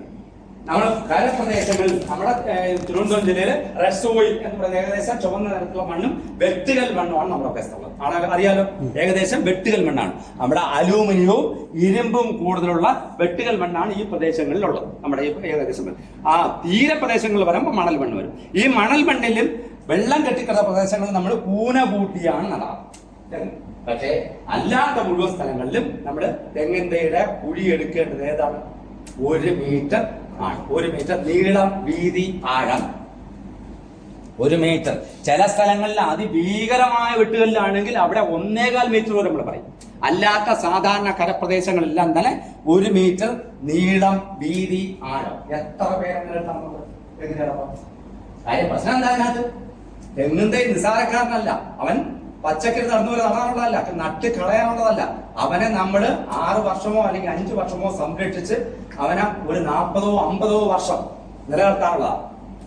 അതുകൊണ്ട് അവനെ നമ്മളെ നേരത്തെ 120 വയസ്സായിരുന്നു, ഇപ്പൊ 50 വർഷം നിലനിർത്തി ബാക്കി മുറിച്ചു കളയും. ഈ മുറിച്ചു കളയുന്നതിന് മുമ്പ് ഇടയിൽ തെങ്ങിൻ തൈ നട്ടിട്ടാണ് മറ്റതിനെ മുറിച്ചു കളയും. അപ്പോഴത്തേക്ക് നമുക്ക് ഇത് കായ്ഫലമായി വരുമ്പോഴേക്കും മറ്റതിനെ കട്ട് ചെയ്ത് കളയാം. അതാണ് നമ്മളിപ്പോ പറയുന്നത്. ഉയരം കൂടിയ തെങ്ങുകളൊന്നും നമ്മളിപ്പോ നിർത്തുന്നില്ല. ഇപ്പൊ തെങ്ങുകളെ അതായത് 10-50 വർഷം ഒരുപാട് ഹൈറ്റ് നിൽക്കുന്ന വളഞ്ഞു നിൽക്കുന്ന തെങ്ങുകളെല്ലാം നമ്മൾ ഒഴിവാക്കിയിട്ട് അപ്പൊ ഒറ്റയടിക്ക് ദിവസം സാറേ ഒരു തേങ്ങെങ്കിലും കിട്ടുന്ന സാറ് മുറിക്കാൻ പറഞ്ഞാൽ ഞാൻ മുറിച്ചിപ്പോ ഒരു തേങ്ങയില്ല, തമിഴ്നാട് തേങ്ങ അങ്ങനെയല്ല. എന്താ ഈ തെങ്ങിനിടയിൽ കൃത്യമായ അകലത്തിൽ തൈ വെക്കാം. തൈ വെച്ചിട്ട് ഒരു 4 വർഷം പ്രായമായി ഇത് കാച്ചു തുടങ്ങുമ്പോഴേക്കും മറ്റതിനെ കട്ട് ചെയ്ത് കളയണം. എന്റെ മണ്ടയിൽ ഇപ്പൊ കട്ട് ചെയ്ത് കളയാനൊക്കെ അവന്റെ മണ്ടയിൽ വീഴാതെ കട്ട് ചെയ്ത് കളക്കാൻ പറ്റും. അതാണ് എന്റെ ബുദ്ധി, അതാണ് റീജുവിനേഷൻ എന്ന് പറയാം. അപ്പൊ എന്ത് ചെയ്യണം? 1 മീറ്റർ നീളം, വീത്, പിന്നെ അകലം ഞാൻ പറഞ്ഞു 7.5 മുതൽ 9 മീറ്റർ വരെ ആ സ്ഥലത്തിനനുസരിച്ചാ. അപ്പൊ 1 സെന്റിൽ അല്ലെ 10 സെന്റിൽ എത്ര 1 സെന്റിൽ ഒരു തെങ്ങ് നടാൻ പറ്റും? 1 സെന്റിൽ ഒരു തെങ്ങ് നടാൻ പറ്റുമെന്ന് ചോദിച്ചത്. 1 സെന്റ് എനിക്കുള്ളൂ, ഒരു തെങ്ങ് നടാൻ പറ്റും? പറ്റൂല. ആ പറ്റൂല. 10 സെന്റിൽ 7 തെങ്ങേ നടാൻ പറ്റുള്ളൂ. അപ്പൊ 1 സെന്റിൽ തെങ്ങ് നടാൻ പറ്റൂ. എനിക്ക് 10 സെന്റ് ഉണ്ട്, 10 തെങ്ങ് നടാൻ പറ്റുമോ എന്നാണ് ഞാൻ ചോദിച്ചത്. 10 തെങ്ങ് നടാൻ പറ്റില്ല. 10 സെന്റ് ഉണ്ടെങ്കിൽ 7 തെങ്ങേ നടാൻ പറ്റുള്ളൂ. അതാണ് കണക്ക്. നിങ്ങൾക്ക് സബ്സിഡി കൃഷിഭവനം തരുന്നതും അങ്ങനെ തരുള്ളൂ. നിങ്ങൾ എനിക്ക് 10 തെങ്ങുണ്ട് സാറേ, 10 സെന്റ് കൊണ്ട് 10 തെങ്ങുണ്ട്, ഒരു രക്ഷയില്ല. 10 തെങ്ങിന്റെ ആനുകൂല്യം നിങ്ങൾക്ക് കിട്ടില്ല. 10 സെന്റിന് 7 തെങ്ങിന്റെ ആനുകൂല്യം കിട്ടുള്ളൂ. കാര്യം 7.5 മീറ്റർ കണക്ക് വെച്ച് പോകാണെന്നാണ് നോക്കുന്നത്. ഒരു 2.5 ഏക്കറിൽ 175 തെങ്ങ്. 1 ഹെക്ടറിൽ 2.5 ഏക്കറിൽ 175 തെങ്ങേ പാടുള്ളൂ. 50 സെന്റിലാകുമ്പോൾ എത്ര തെങ്ങടാം? 10 സെന്റിൽ 50 സെന്റ് ആകുമ്പോൾ 7 × 5 എത്ര? ആ കണക്കിനാണ് പാടും. അത് 10 സെന്റിൽ 7 അത് മാത്രമാണ് 10 സെന്റിൽ 7. 1 ഹെക്ടറിൽ 175 തെങ്ങ്. കുഴി 1 മീറ്റർ നീളം, വീതി, ആഴം. എങ്ങനെ കുഴി എടുക്കും? നേതാ പറയാൻ വേണം. എങ്ങനെ കുഴി എടുക്കും? അടിമണ്ണ് ഒരു സൈഡിലും മേൽമണ്ണ് ഒരു സൈഡിലും. കുഴിയെടുക്കുമ്പോൾ ഏതിന് കുഴിയെടുക്കുമ്പോഴെന്ന് ചോദിച്ചിരിക്കുക, മേൽമണ്ണാണ് ആരോഗ്യമുള്ള മണ്ണ്, ജീവനുള്ള മണ്ണ് മേൽമണ്ണാണ്. അതുകൊണ്ട് പ്ലാവിനായാലും റംബൂട്ടാനായാലും സപ്പോട്ടയ്ക്കായാലും ഏതിന് കുഴിയെടുക്കുമ്പോഴും നമ്മൾ ആലോചിക്കുക, വാഴയ്ക്കായാലും കുഴിയെടുക്കുമ്പോൾ ആലോചിച്ചിരിക്കുക, മേൽമണ്ണ് ഒരു സൈഡിലേക്കും അടിയിലെ മണ്ണ് വേറൊരു സൈഡിലേക്കും മാറ്റിയെടുക്കണം. ഇതിനെ നടുമ്പോൾ ഈ മേൽമണ്ണിലെ ആരോഗ്യമുള്ള മണ്ണിൽ തന്നെ ഇടണം. അപ്പൊ എന്ത് ചെയ്യുന്നു? കുഴി നിറയ്ക്കണം. എങ്ങനെ കുഴി നിറയ്ക്കും? 60 സെന്റിമീറ്റർ 1 മീറ്റർ ആഴമാണ് നമ്മൾ വെച്ചല്ലേ. 1 മീറ്റർ ആഴം 1 മീറ്റർ വീതി 1 മീറ്റർ വീതി വലിയൊരു കുഴിയാണ് തെങ്ങിന് വേണ്ടി എടുത്തത്. അളന്ന കുഴി എടുക്കേണ്ടത്, അളന്ന് തന്നെ സ്കെയിൽ മുറിച്ചു കൊടുക്കണം, അളന്ന് കുഴി എടുക്കണം. JCB കൊണ്ട് ഇളക്കി മറിക്കല്ലേ, അളന്ന് കുഴി എടുത്തു കഴിഞ്ഞാൽ അതാണ് കൃത്യമായ അളവ്. മേൽമണ്ണ് എന്ത് ചെയ്യണം? മേൽമണ്ണ് ഇതിനകത്തേക്ക് ഇട്ട് 60, അതായത് കുഴിയുടെ 3/4% നിറയ്ക്കണം. ഞാൻ കടക്കൽ ഫാമിൽ ജോലി ചെയ്യുമ്പോൾ അവിടുത്തെ തൊഴിലാളികളെ കൊണ്ട് തെങ്ങ് മുഴുവൻ എനിക്ക് പിന്തുണപ്പിക്കേണ്ടത്. എന്താണെന്നറിയാം, 1 മീറ്റർ നീളം വീതി ആഴമുള്ള സ്കെയിലൊക്കെ മുറിച്ചു കൊടുത്ത് ഇങ്ങനെയാണ് കുഴി എടുക്കാൻ പറഞ്ഞു. കാര്യം അവിടെ റീജുവിന് എടുത്തിട്ടുണ്ട്, ആ തോട്ടം റീജുവിന് എടുക്കാൻ പറഞ്ഞു. എല്ലാവരും റീജു കുഴിയൊക്കെ എടുത്ത് തെങ്ങിൻ തൈ കൊണ്ടുവന്ന് തെങ്ങിന് ആ കുഴിയുടെ അടിയിൽ നട്ടു. എന്തെങ്കിലും ചെയ്യാൻ പറ്റും. മുഴുവൻ പിഴിച്ചിട്ട് ഈ മേൽമണ്ണ് അങ്ങോട്ടിട്ട് എന്ത് ചെയ്തു, 1 കിലോ കുമ്മായം കൂടി ചേർത്ത് ആ മേൽമണ്ണിനെ മിക്സ് ചെയ്തിട്ട് 2 ആഴ്ച അങ്ങനെ ഇട്ടു. അതിനുശേഷം ഒരു 25 കിലോ ജൈവവളം കൂടി അതിനകത്ത് മിക്സ് ചെയ്തു. ഇതിനു മുമ്പായിട്ട് ആദ്യം ചെയ്തത് ഈ കുഴിയുടെ ഒരു എയറേഷന് വേണ്ടി ഈ കുഴിയുടെ അടിഭാഗത്ത് തൊണ്ട് മലർത്തി അടക്കി. മണ്ണിടുന്നതിന് മുമ്പ് എന്ത് ചെയ്തു, കുറച്ചുകൂടി എയറേഷനും വെള്ളവും പിടിച്ചിരിക്കാൻ, ഉണക്ക് കാലത്താണെങ്കിൽ വെള്ളവും കൂടി പിടിച്ചിരുത്താൻ ഈ കുഴിയെടുത്ത് ലെവലാക്കിയിട്ടതിന് ശേഷം കുഴിയുടെ അടിഭാഗത്ത് തൊണ്ട് മലർത്തി എടുക്കണം. കമഴ്ത്തി എടുക്കുന്നതുകൊണ്ട് ദോഷമൊന്നുമില്ല. തൊണ്ട് മലർത്തി 2 വരി അടിക്കുക. അതിന് മുകളിൽ എന്ത് ചെയ്തു, മേൽമണ്ണ് ഇട്ട് ഒരു 60% മേൽമണ്ണും പിന്നെ കുമ്മായം കൂടെ ഇട്ട് മിക്സ് ചെയ്തു. ഒരാഴ്ച കഴിഞ്ഞ് ബാക്കി കുറച്ചടിഭാഗത്തെ മണ്ണും മേൽമണ്ണും കൂടെ മിക്സ് ചെയ്ത് ഈ ചാണകപ്പൊടി 25 കിലോ ചാണകപ്പൊടി ഇതിനകത്തിട്ട് മിക്സ് ചെയ്ത് ഒരു 60 സെന്റിമീറ്റർ കൃത്യമായ 3/4% ഇല്ല, 75 ഇല്ല, 60 സെന്റിമീറ്റർ വരെ നമ്മൾ എന്ത് ചെയ്തു, കുഴി നിറച്ചു. 60 സെന്റിമീറ്റർ കുഴി നിറച്ചിട്ട് അതിന്റെ മധ്യഭാഗത്തൊരു ഊന്നി വെച്ചു.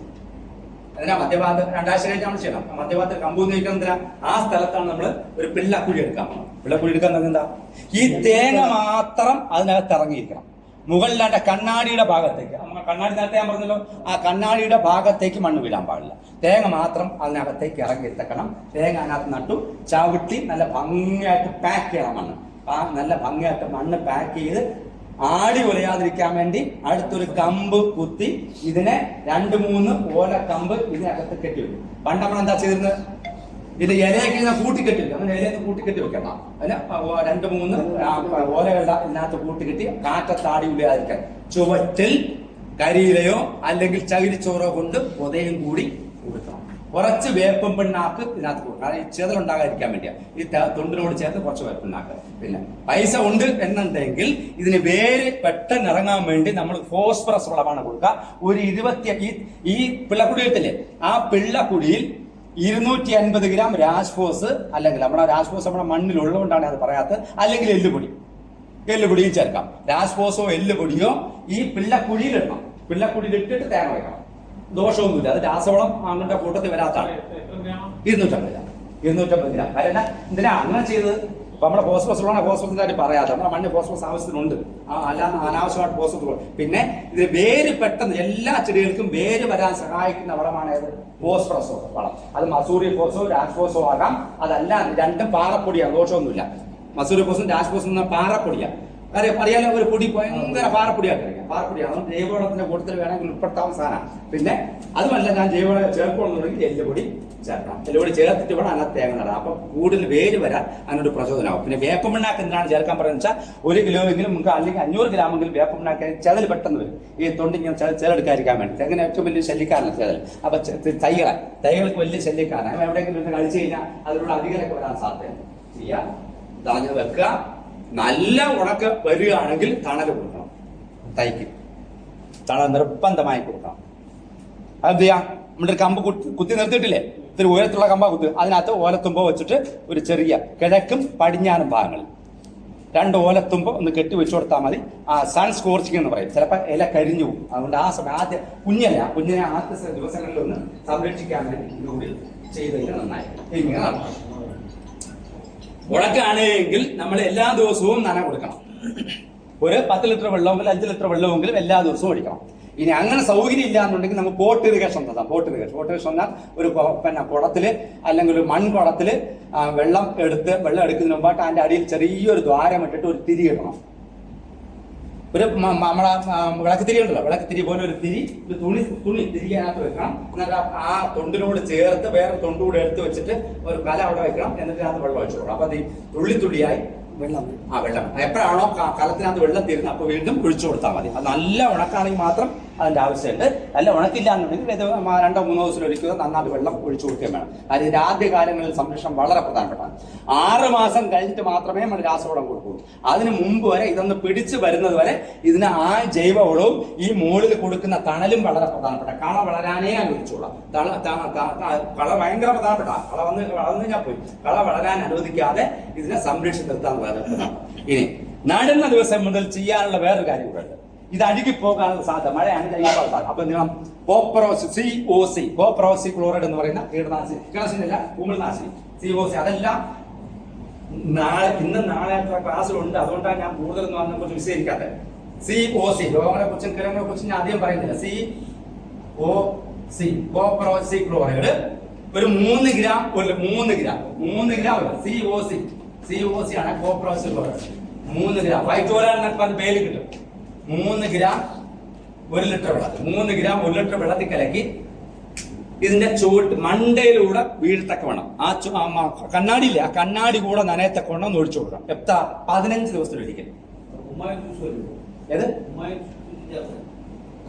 അല്ല അത് കുമാരൻ തുളസിന്റെ ഇത് വാങ്ങിക്കാൻ കിട്ടും പൊടി. അത് കുമാരൻ തുളസിന്റെ നിങ്ങൾക്ക് ഉണ്ടാക്കാൻ ബുദ്ധിമുട്ടാണ്. അപ്പൊ അതാണ് നല്ലത്. ഈ പറഞ്ഞ സാധനം തന്നെയാണ് നല്ലത്. ജൈവ കൃഷി നമ്മൾ ഉപയോഗിക്കുന്നത് തന്നെയാണ്. കുമാരൻ തുളസി ചേർത്തുണ്ടാകാം. പക്ഷെ കറക്റ്റ് ആയിരിക്കും ഉണ്ടാക്കുന്നത്. 1 കിലോ തുളസി 1 കിലോ കുമാരമൊക്കെ ചേർത്തിട്ട് കളർ ടു കളർ നിറമുള്ളത്. അതായത് പാലിൽ വെള്ളം ചേർക്കണം. വെള്ളത്തിൽ പാല് ചേർക്കരുന്ന അല്ലേ, വെള്ളത്തിൽ പാല് ചേർക്കാതെ പാലിൽ വെള്ളം ചേർക്കണം എന്നൊക്കെ പറഞ്ഞിട്ട് വാസ പറയും. അതായത് കളർ ടു കളർ ഡോളോമൈറ്റ് ചെയ്തില്ല. ഞാൻ നേരത്തെ കുമ്മായം പറഞ്ഞില്ലേ, കുമ്മായത്തിന് പകരം ഡോളോമൈറ്റ് കുറച്ചുകൂടി നല്ലതാണ്. എന്തോ ഞാൻ അതിനകത്ത് മെഗ്നീഷ്യം കൂടി ഉണ്ട്. തെങ്ങിന് മെഗ്നീഷ്യം എന്ന് പറയുന്ന കുറവുണ്ട്. അത് ഇനി ചേർത്താൽ മതി. ആദ്യത്തെ ദിവസങ്ങളിൽ നമ്മൾ കുമ്മായം ചേർത്ത്. എന്തിനാ കുമ്മായം ചേർത്തത്? അസിഡിറ്റി കുറയ്ക്കാൻ വേണ്ടിയാണ്. കരയിൽ പോയിട്ട് ഈ നമ്മുടെ കേരളത്തിലെ മണ്ണിലെ ഏറ്റവും വലിയ പ്രശ്നം അമ്ലത ഉണ്ടല്ല. അമ്ലത കുറയ്ക്കാൻ വേണ്ടി. അമ്ലത കുറച്ച് കഴിഞ്ഞാൽ ഇതിന്റെ വേര് വളരുള്ളൂ, ഇങ്ങനെ വളരാൻ പറ്റുള്ളൂ. അപ്പൊ എന്ത് ചെയ്യാം? 6 ദിവസം നനയ്ക്കണം. പോളിത്തീൻ ബാഗ് തയ്യാണെങ്കിൽ അതിന്റെ ആ കണക്ക് ഞാൻ പറയുന്നത്. അപ്പൊ ഇങ്ങനെയാണ് നമ്മൾ നടത്തുന്നത്. വളപ്രയോഗമാണ്. അത് നിങ്ങൾക്ക് ഉച്ചയ്ക്ക് ശേഷത്തെ ക്ലാസ് ഉണ്ട്. അതുകൊണ്ട് ഞാൻ പറയുന്നില്ല എങ്ങനെയാണ് വളപ്രയോഗം നടത്തേണ്ടത്. ചെല്ലി, കൊമ്പൻ ചെല്ലി എല്ലാം രോഗങ്ങളും കീടങ്ങളും വരുന്നുണ്ട്. അതുകൊണ്ട് ഏതെങ്കിലും സംശയം ഉണ്ടെങ്കിൽ പിന്നെ ചോദിച്ചാൽ എല്ലാം അതിനകത്ത് കൃത്യമായിട്ടുണ്ട്. രോഗങ്ങളും എല്ലാം ഉണ്ട്. അത് നിങ്ങൾക്ക് ക്ലാസ് ഉള്ളതുകൊണ്ട് ഞാൻ പറയുന്നില്ല. ഡെഫിഷ്യൻസി സിംറ്റംസ് ഇതെല്ലാം അതിനകത്ത് കൃത്യമായിട്ട് വരും. നമ്മൾ ഓർക്കേണ്ട ഒരു കാര്യം, വലിയ തെങ്ങായി കഴിഞ്ഞാൽ നിർബന്ധമായും അതിന്റെ തടത്തിൽ, അതാണ് കഴിഞ്ഞ വർഷം ഇവിടുത്തെ കൃഷിഭവനിൽ നിന്ന് വിത്ത് തന്നില്ലേ, നിർബന്ധമായും എന്ത് ചെയ്തിരിക്കണം? പൂത കൊടുത്തിരിക്കണം. ഇത് മാത്രമല്ലല്ലോ, നേരെ കൊണ്ടിടാല്ലോ ഓലയാണ്. ഇത് മാത്രം അല്ലല്ലോ, ഓലയൊക്കെ ഇടാനോ ഇടാവോ? ആരും ഇടാനായിട്ട് ഇല്ല, പറ്റില്ല. അതാ കാണിച്ചത്. ഇതെന്താ? അതായത് ഒരു ജൈവ പുത വളരെ പ്രധാനപ്പെട്ട. എങ്ങനെ? തടത്തിൽ കടം. എങ്ങനെ? തെങ്ങിന്റെ തടം എടുക്കുന്നത് എങ്ങനെ? തെങ്ങ് വളരെ ഞാൻ പറഞ്ഞു കോപ്രോസിൽ കുറഞ്ഞു. പിന്നൊരു കാര്യം നിങ്ങൾ പറയാത്തോണ്ട് ഞാൻ പറയാത്ത, എന്നാലും ഞാൻ ഇന്ന് വെറുതെ പറഞ്ഞു പോവാം. ഇതിനെ തെങ്ങിനെ നട്ട് കഴിഞ്ഞാൽ ചെറിയ കുഞ്ഞായിരിക്കുമ്പോ 3 ദിവസത്തിൽ ഒരിക്കലെങ്കിലും തെങ്ങിനോട് സംസാരിക്കണം. നിനക്ക് സുഖമാണ്, കുഴപ്പമൊന്നുമില്ലല്ലോ, എങ്കിലേ നിൽക്കൂ, ഇല്ലെങ്കിൽ പോക്കണം. നിങ്ങളുടെ സാന്നിധ്യമാണ് അവൻ ഇഷ്ടപ്പെടുന്നത്. എന്ന് പറഞ്ഞാൽ എന്താ? തെങ്ങിനടുത്ത് എന്നിട്ട് അതിന്റെ ഓലയിലൊക്കെ ഒന്ന് പിടിച്ച് അതിന്റെ നിറമൊക്കെ ഒന്ന് നോക്കി, ഞാൻ നട്ടലിൽ നിന്ന് നിറവ്യത്യാസം തെങ്ങിന്റെ ഓലയൊക്കെ ഉണ്ടോ അതാണ് അറിയാൻ. അതിനടുത്ത് ദിവസവും പോകുമ്പോ നിങ്ങളുടെ കുട്ടിക്ക് മുഖം ഒന്ന് വാടിയിരുന്നാൽ നിങ്ങൾ അറിയും. എന്തുകൊണ്ട്? അവന്റെ ദിവസവും ഒരു 2, 3, 4, 5 മണിക്കൂറെങ്കിലും അവന്റെ മുഖത്ത് നിങ്ങൾ നോക്കുന്ന.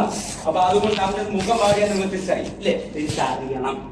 അറിയാത്തതുകൊണ്ടാണ് കുഞ്ഞുങ്ങളൊക്കെ മയക്കുമരുന്നിലൊക്കെ പോണത്. കൊച്ചു വന്ന് റോബിക്കറി കഥ കുറച്ച് കഴിഞ്ഞാൽ അമ്മമാര് കുഞ്ഞിന്റെ മുഖത്ത് എല്ലാ ദിവസവും നോക്കാത്തതിന്റെ പ്രശ്നം, അവൻ എന്തെങ്കിലും പ്രശ്നം വരുമ്പോഴത്തേക്ക് അതുപോലെ ഈ സസ്യങ്ങളെല്ലാം തന്നെ നമ്മുടെ സാന്നിധ്യം ഇഷ്ടപ്പെടുന്നുണ്ട്. അത് നമ്മൾ തിരിച്ചറിയണമെങ്കിൽ അത് എന്നും നോക്കണം. അപ്പൊ നമുക്ക് എന്നും നോക്കാൻ സമയമില്ലെങ്കിലും എന്ത് ചെയ്യണം? അതിനിടെ കൂടെ ഒന്ന് നടന്നിട്ട് നിനക്ക് സുഖമാണോ ഓരോന്നിനെയും പേരിട്ട് വിളിക്കാൻ പറ്റുമെങ്കിൽ അങ്ങനെ ഓരോ തെങ്ങിനും എന്ത് ചെയ്യണം?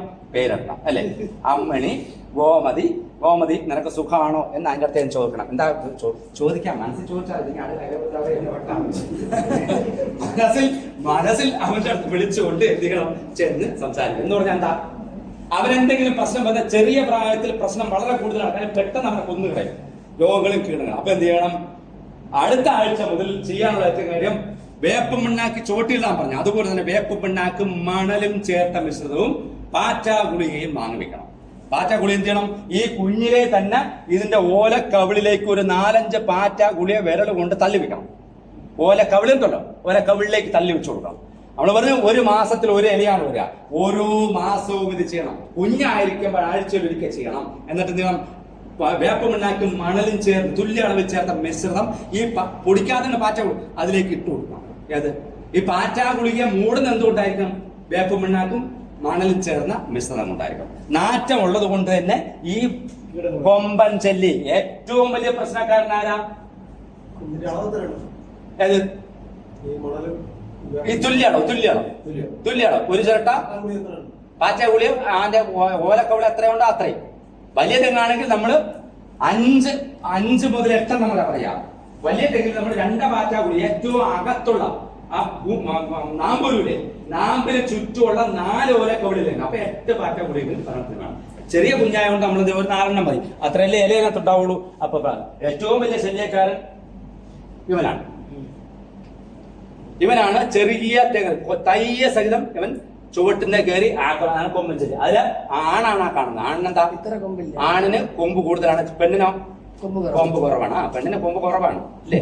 അതാണ് ഞാൻ പറയുന്നത്. കുറച്ച് അത്ര നോക്ക്. ഇതാണ് ഏറ്റവും വലിയ. അതുപോലെ തന്നെ ചെമ്പൻചെല്ലിയും വലിയ കുഴപ്പക്കാരനാണ്. ഇത് വന്നാ പോയി, പിന്നെ നമ്മൾ നോക്കേണ്ട കാര്യമില്ല. കുറച്ച് വരാം ഡ്വാർഫിനങ്ങളിലെ അത് പറയാതെ വിട്ടതാണ്. കാര്യം നമുക്ക് ഉച്ചയ്ക്ക് ശേഷം നാളെ ആയിട്ട് ക്ലാസ് ഉണ്ട്. നാളെ ആയിട്ട് ഇതിനകത്ത് ക്ലാസ് ഉണ്ട്, അതുകൊണ്ടാണ് പറയുന്നത്. ഞാൻ പറയുന്നത് കൃഷി രീതികളാണ്. ഇതിനകത്ത് പയർപ്പുത എങ്ങനെ തടം എടുക്കും. ഇതാ ഞാൻ പറഞ്ഞ തയ്യ ഇങ്ങനെ എല്ലാ ആഴ്ചയും ചെന്ന് എന്നോട് സംസാരിച്ച് സംസാരിച്ചു കഴിഞ്ഞാൽ സംസാരിക്കാൻ സമയം കൊണ്ട് ഒത്ത് വളർന്നു കഴിഞ്ഞാൽ സംസാരിക്കാൻ സമയം കിട്ടില്ല. അപ്പം അയൽവക്കക്കാരനോട് പണക്കമാണെങ്കിലും അവന്റെ ടെറസ് കയറിയുന്നതുകൊണ്ട് ഇതിനോട് സംസാരിക്കണം. അതിലെ മണ്ട കാണാൻ പറ്റൂടെ? നോക്കുക എന്നുള്ളതാണ് വളരെ പ്രധാനപ്പെട്ടത്. എങ്ങനെ നോക്കുന്നോ അത്രത്തോളം തെങ്ങ് നമ്മളെ തിരിച്ച് നമുക്ക് ഫലം തരും. അതിനെ നോക്കാതെ വിട്ടിട്ട് പരാതി പറഞ്ഞിട്ട് കാര്യമില്ല. ചെല്ലി പണ്ടത്തെ കണക്കല്ല. നമ്മുടെ സങ്കരയിനം തെങ്ങുകൾക്കും പുതിയ തെങ്ങുകൾക്കും ചെല്ലി കൂടെയുണ്ട്, അസുഖങ്ങൾ കൂടെയുണ്ട്. അപ്പൊ അതിനെ സംരക്ഷിച്ചേ പറ്റൂ. വേണമെങ്കിൽ ചക്ക വേരിലും കായ്ക്കും. നമുക്ക് നിങ്ങളിപ്പോ തെങ്ങിനെ വന്നിട്ട് ഒന്നും കുഴപ്പമൊന്നുമില്ല, തെങ്ങ് ചെല്ലി വന്നിട്ട് ആകെ പോയി, ഒരു പ്രശ്നം തെങ്ങ് ഞാൻ നാടുന്നേ ഇല്ല എന്ന് പറഞ്ഞാൽ ആർക്കാ ദോഷം? എനിക്കാ ദോഷം? ഇല്ല. കൃഷി ഓഫീസർക്കാ ദോഷം? പഞ്ചായത്ത് പ്രസിഡന്റിനോ പ്രധാനമന്ത്രിക്കോ മുഖ്യമന്ത്രിക്കോ പ്രശ്നം ഉണ്ടാകും. ആർക്കാ പ്രശ്നം? ഒരു കരുക്ക് നമുക്ക് അടക്കാൻ പറ്റിയില്ല എങ്കിൽ, അല്ലെങ്കിൽ നമ്മൾ 1, 2, 3 കരുക്കടക്കാവുന്ന തെങ്ങ് നമ്മുടെ വീട്ടിലുണ്ടെങ്കിൽ ഏകദേശം നമ്മുടെ വീട്ടിലുള്ള ആരോഗ്യ പ്രശ്നങ്ങളെല്ലാം പരിഹരിച്ചു എന്ന് തന്നെ പറയാം. അത്ര പ്രധാനപ്പെട്ടാണ് തെങ്ങ്. വേറെ ഒന്നിനെയും സംരക്ഷിക്കുന്ന പോലല്ല, അത്ര പ്രധാനപ്പെട്ടാണ് തെങ്ങ്. അപ്പൊ അത് വേണമെങ്കിൽ നമ്മൾ തന്നെ നോക്കി വെച്ചു, നമ്മളെ മനസ്സ് വെച്ചാൽ നടക്കും, യാതൊരു സംശയമില്ല. പക്ഷെ ഏത് വേണേലും കേട്ടോ, ഇതിപ്പോ ഏത് വേണേലും, ഇപ്പൊ ഏതാ പിന്നെ വിഴുന്നോ ഏത് പേരും കേട്ടോ, സൂപ്പർ മാർക്കറ്റിൽ ഇരുന്ന പേരാണെന്ന് മാച്ചോ, അല്ലെങ്കിൽ ചണം പോലെ ഉള്ളതാ. പക്ഷെ അവിടെ നിന്ന ഒരു പയർ വെച്ച് തിന്നുകയും ചെയ്യാം. ഒന്നുമില്ലെങ്കിൽ 3 മാസം ഒരിക്കൽ വീതം, അതായത് ഇത് 40ാമത്തെ ദിവസം, 3 മാസം പോകണ്ട, 40ാമത്തെ ദിവസമാണ് ഇതിനകത്ത് ഏറ്റവും നല്ല ഗുണമുള്ളത്. അത് മൊട്ട് വരുന്ന സമയത്ത് ഇതിനെ വീണ്ടും ഉഴുതി ചേർക്കാം തെങ്ങിലേക്ക്. അപ്പൊ ഇത് തുടർന്ന് പോവാ. തടമെടുക്കുന്ന കാര്യം കൂടി ഞാൻ പറയാം. തടമെടുക്കുന്ന വലിയ കാച്ചുകൊണ്ടിരിക്കുന്നതിന് ഈ പരിചരണം ഭയങ്കര തുടർന്ന് പോകണം. എല്ലാ മാസവും ചെയ്യണം, ഇല്ലെങ്കിൽ തെങ്ങ് പോക്കാണ്. കൃഷി ഓഫീസറെ ഉപദേശം തരണം. വലിയ പ്രശ്നങ്ങളുണ്ടെങ്കിൽ മരുന്ന് ചെയ്യണം, രാസമരുന്ന് തന്നെ ചെയ്യേണ്ടി വരും. അതൊക്കെ പിന്നെ സമയമില്ലാത്തത് പറയുന്നില്ല. അപ്പൊ നമുക്ക് ബാക്കി കാര്യങ്ങളാണ് ഞാൻ പറഞ്ഞത്. തെങ്ങിനെ എങ്ങനെ തടവെടുക്കും, കാച്ചുകൊണ്ടിരിക്കുന്ന തെങ്ങിനെ എങ്ങനെ തടവെടുക്കുന്നത്.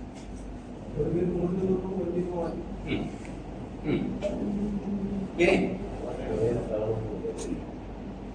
കാച്ചുകൊണ്ടിരിക്കുന്ന തെങ്ങിന് അതിന്റെ ഓലയാണ് നോക്കേണ്ടത്. അത് വിട്ടോ, ഓല നമ്മൾ വിട്ടു. ഇനി ഓലയുടെ അകലമാണ് നോക്കേണ്ടത്. എന്നാലും അതായത് 6 അടിയെങ്കിലും ചുറ്റളവിലാണ് തടമെടുക്കുന്നത്. 1.8 മീറ്റർ, 6 അടി. അതായത് തെങ്ങിന് ചൂട്ടിൽ നിന്ന് ഒരു കയർ ഇങ്ങോട്ട് പിടിച്ചാൽ 6 അടിയോടുള്ള കയറെടുക്കുക, അത് വട്ടം വലിക്കുക, തെങ്ങിൽ പിടിച്ചോളൂ. അപ്പൊ എത്ര ആവും? 6 അടി ചുറ്റളവിലാണ് തടമെടുക്കേണ്ടത്. 6 അടി ചുറ്റളവിൽ തടമെടുക്കുന്നത് ഉള്ളിൽ.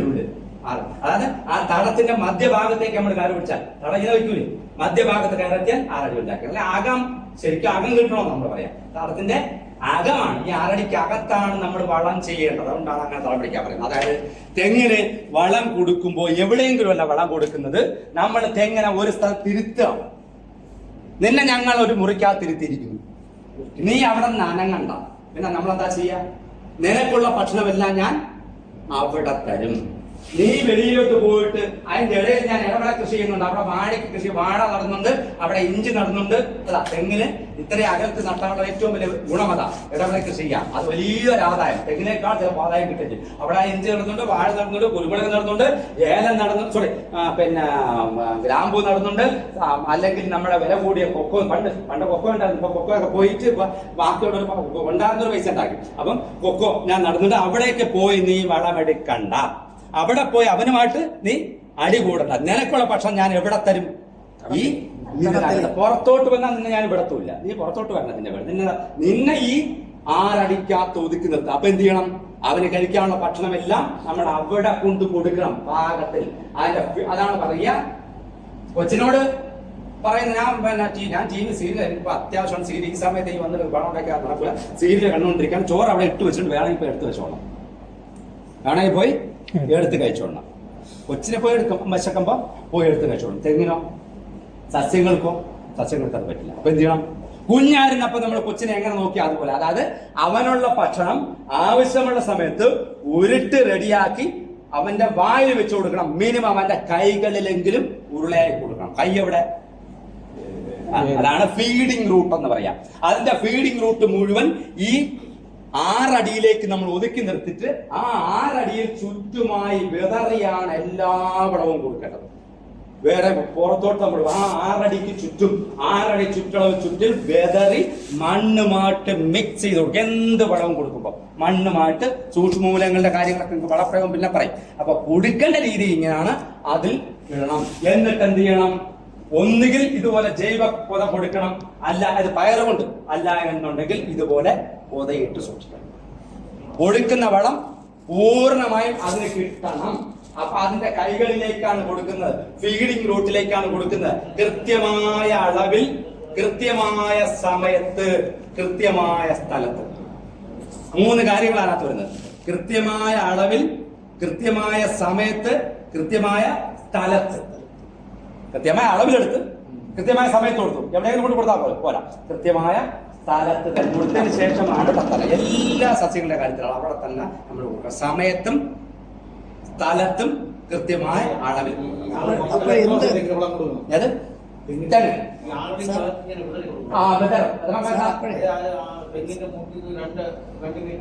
അല്ല, മൊത്തം എത്രമാത്രം വിതറാൻ പറ്റുമോ അത്രയും വിതരണം. എന്തുകൊണ്ട്?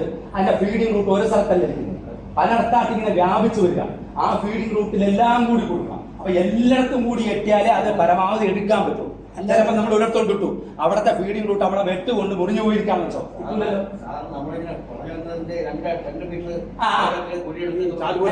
രണ്ട് മീറ്റർ അല്ല, 1.25 മീറ്റർ. അവിടെ നമ്മൾ തൊണ്ട് കുഴിച്ച് തൊണ്ടക്കിടാറുണ്ട്. അങ്ങനെ ചെയ്താൽ അത്രയും നല്ല കാര്യം. അവന്റെ പേര് അവിടെ വരും. അങ്ങനെയാണെങ്കിൽ അവിടെ മാത്രമായിട്ട് കൊടുക്കാൻ കുഴപ്പമില്ല. പക്ഷെ ഏറ്റവും നല്ലത് അതിന്റെ ഫീഡിംഗ് റൂട്ട് ചുറ്റും അടുത്തോണ്ട് കൊടുക്കണ്ട. അവിടെ കട്ടയ്ക്ക് അവിടുത്തെ പേര് എടുക്കൂല. ഒരു 2 അടിയെങ്കിലും വെറ്റ് ചുറ്റും. സാറ് പറഞ്ഞല്ല 6 അടി നീളമാണെന്ന്. അപ്പോൾ 6 അടിയിൽ ഇപ്പൊ 2 അടി ഇങ്ങനെ മാറ്റിയിട്ട് സ്ഥലത്ത് ഇട്ട് കൊടുത്തിട്ട് മണ്ണുമായിട്ട് മിക്സ് ചെയ്യണം. അങ്ങനെയാണ് പൊത ഇങ്ങെടുത്ത് പൊത എടുത്ത് മാറ്റുക.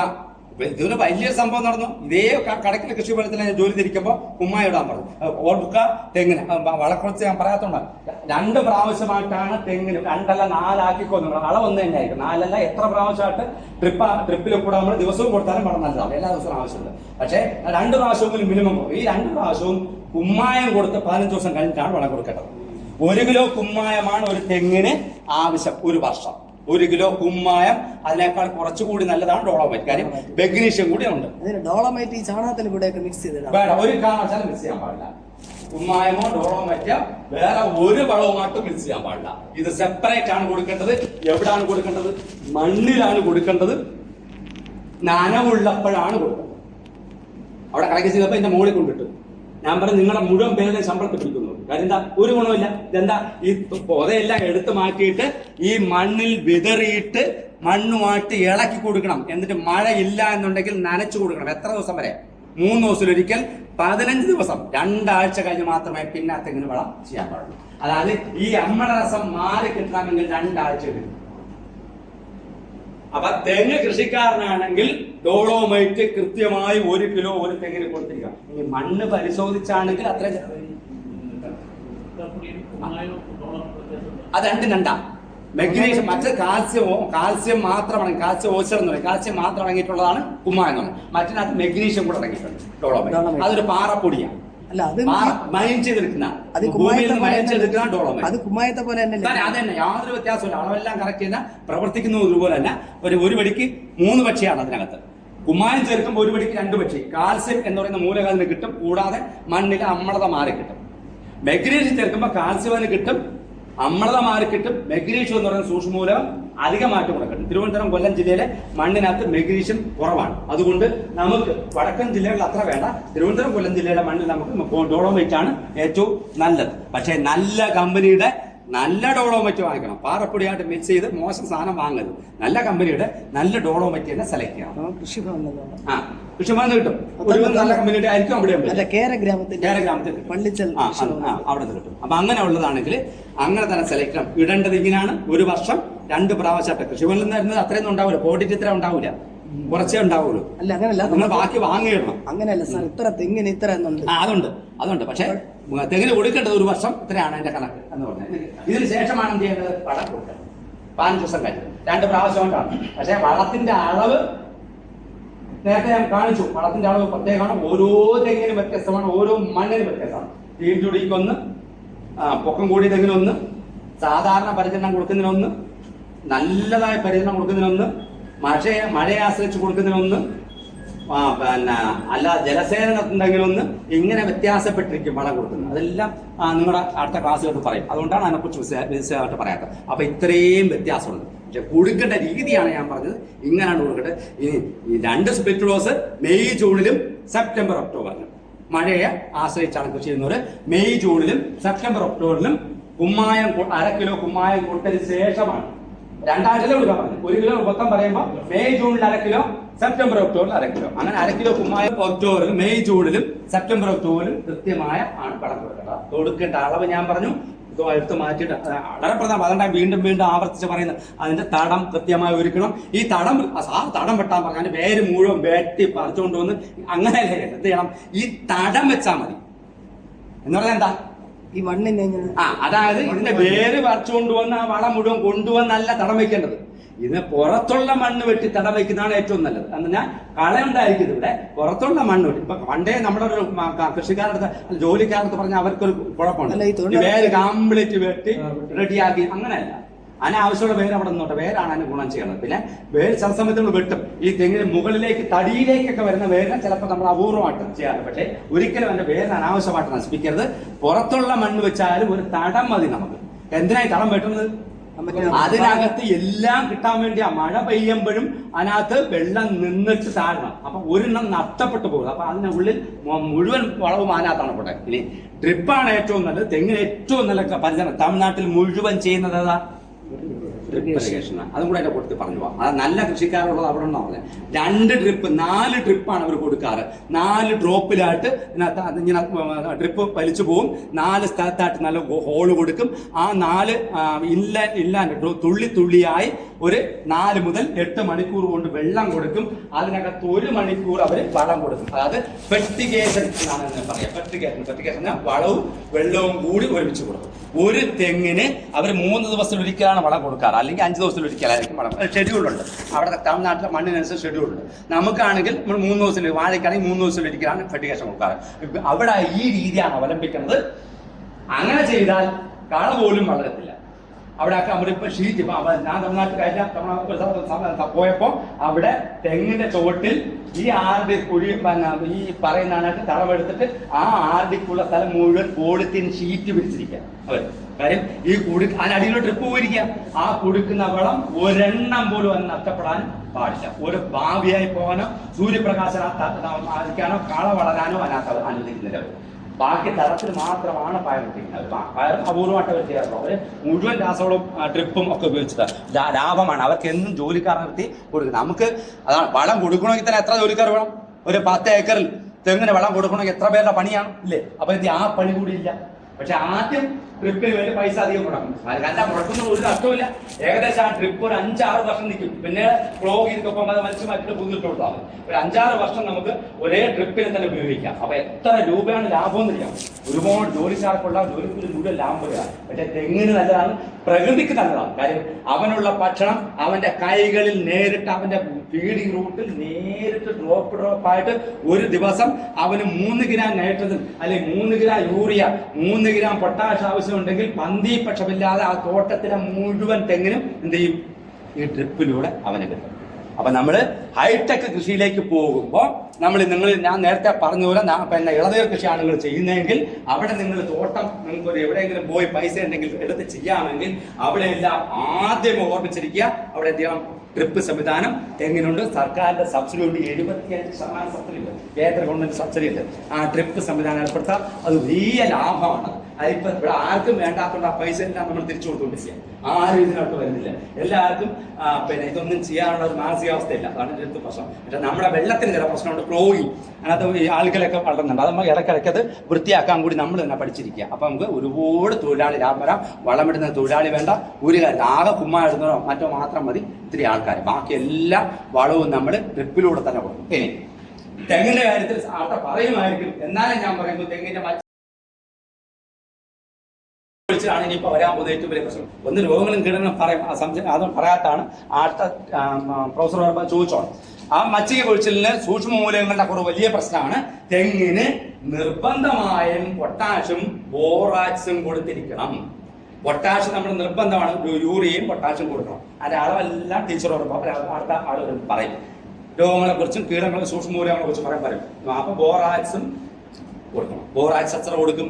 ശരാശരി പറഞ്ഞാൽ 200 ഗ്രാം വരെ. ഒരു 150 ഗ്രാം ആണ് നമ്മുടെ ശരാശരി ഈ തിരുവനന്തപുരം കൊല്ലം ജില്ലയിൽ ബോറാക്സ് കൊടുക്കുന്നത്. എന്തിനാ ബോറാക്സ് എന്ന് പറഞ്ഞാൽ?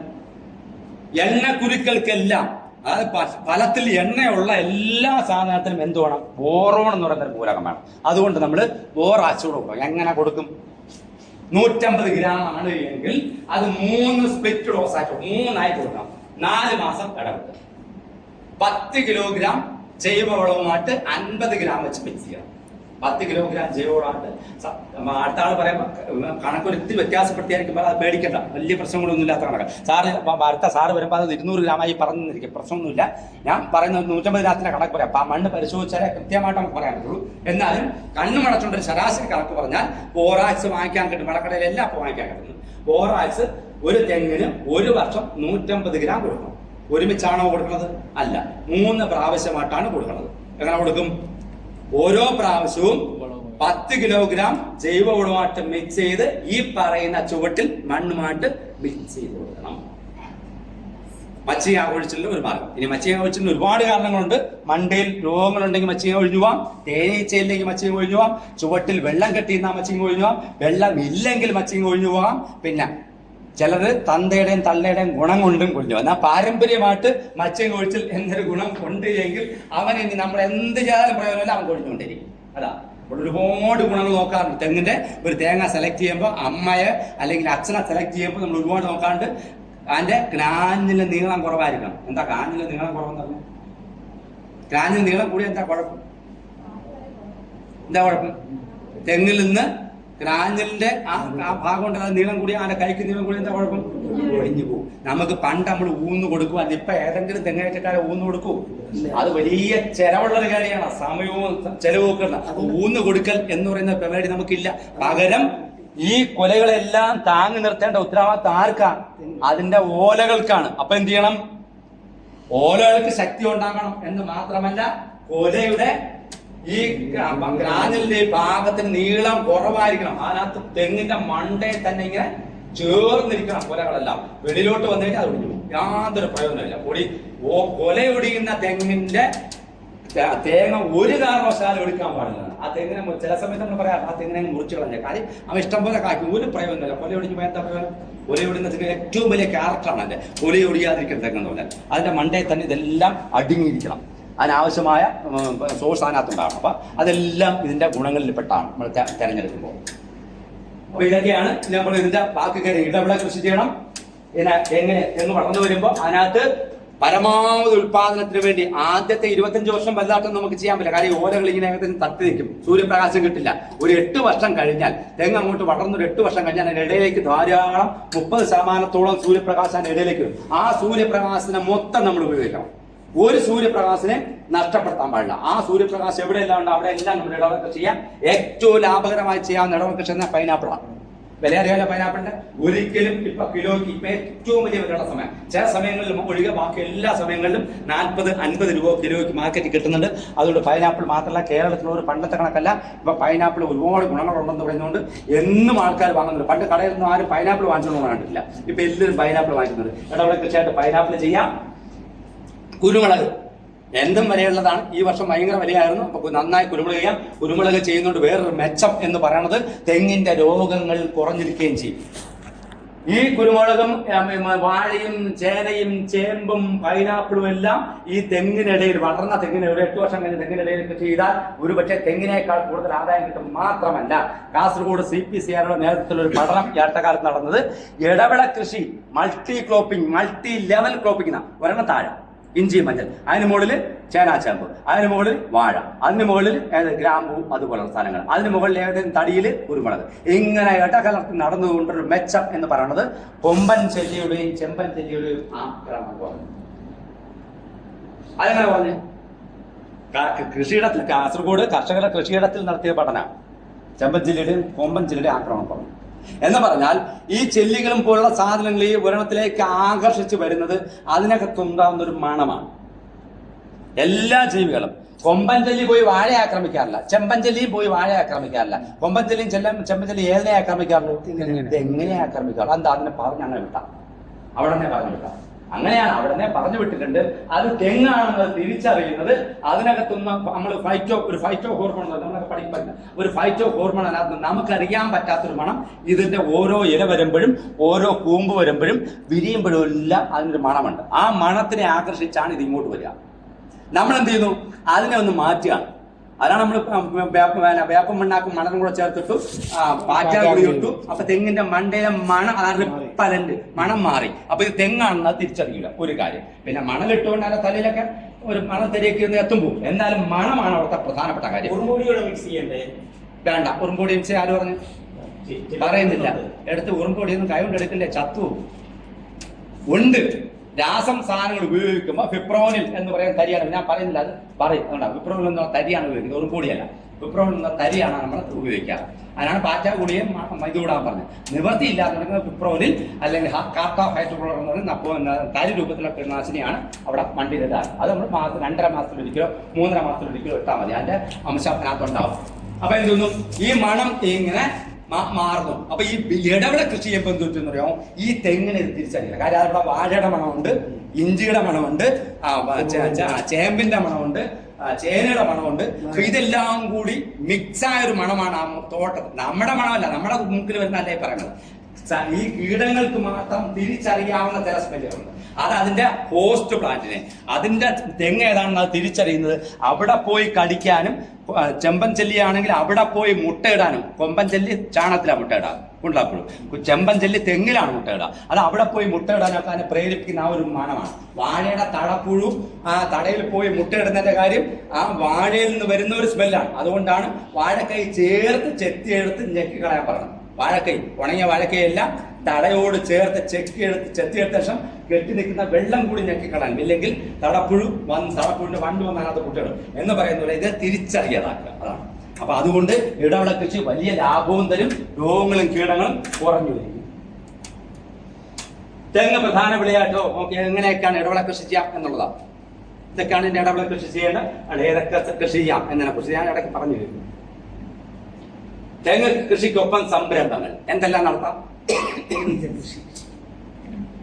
നമുക്ക് നിങ്ങളൊരു 10 ഏക്കർ തെങ്ങ് സ്ഥലം എടുത്ത് നടത്തുകയാണ്, അല്ലെങ്കിൽ ഒരു ഫാം നിങ്ങൾ നടത്തുകയാണ്, അല്ലെങ്കിൽ നിങ്ങൾ നേരത്തെ പറഞ്ഞില്ല ഇളനീർ കൃഷി നടത്താം. അവിടെ അതിന്റെ കൂട്ടത്തിൽ അധിക ലാഭമായി, ഒരുപക്ഷെ തെങ്ങിനേക്കാൾ ലാഭമായി നമുക്ക് നടത്താവുന്ന കൃഷിയാണ് ഒന്ന് തേനീച്ച കൃഷി. തേനീച്ച കൃഷിയുടെ മെച്ചം എന്താ? തെങ്ങിന്റെ വിളവിരട്ടിയാകും. തമ്മിൽ ഭയങ്കരമായ ലിങ്ക് ഉണ്ട്. അപ്പൊ തേനീച്ച കൃഷി കന്നുകാലി വളർത്തൽ കാര്യം ചാണകം ഇഷ്ടം പോലെ കിട്ടും. അപ്പൊ നമ്മൾ വെളിയിൽ നിന്ന് ചാണകം കൊണ്ടുവരേണ്ട കാര്യമില്ല. തെങ്ങിനിടയിൽ തന്നെ കന്നുകാലികളെ വളർത്താം. താറാവ് താറാവിന്റെ പ്രത്യേകത എവിടെയെങ്കിലും നമ്മൾ തെങ്ങ് പ്രധാനമായിട്ടും കൃഷി ചെയ്യുന്ന ചാലുകളൊക്കെ ഉള്ള സ്ഥലങ്ങളിലാണെങ്കിൽ താറാവ് വലിയ ഒരു എഫക്റ്റ് ആയിട്ട് നമ്മൾ മണ്ണിര കമ്പോസ്റ്റ് ഉണ്ടാകാം. തെങ്ങിന്റെ ഓല ഉപയോഗിച്ച് മണ്ണിര കമ്പോസ്റ്റ് CPCR പ്രത്യേക ഒരു ടെക്നോളജി അവിടെ ആവിഷ്കരിച്ചിട്ടുണ്ട്. തെങ്ങിന്റെ ഈർക്കൽ സഹിതം തിന്നുന്ന മണ്ണിരയുണ്ട്. ആ മണ്ണിര ഉപയോഗിച്ച് മണ്ണിര കമ്പോസ്റ്റ് ഉണ്ടാക്കാം. അതിന് പൊട്ടാസ്യം, തെങ്ങിന്റെ എല്ലാ ഭാഗങ്ങളിലും ധാരാളം പൊട്ടാസ്യം. കാരണം തെങ്ങിന് ഏറ്റവും കൂടുതൽ വേണ്ട വളം ഏതാ? പൊട്ടാഷ്. അതുകൊണ്ടാണ് ഫാക്ടംബോസ് തെങ്ങിന്റെ വളമല്ല എന്ന് പറയാൻ. അതിനകത്ത് പൊട്ടാഷ് ഇല്ല. അപ്പൊ അതുകൊണ്ട് തെങ്ങിന് യൂറിയയുടെ ഇരട്ടി എന്ത് വേണം?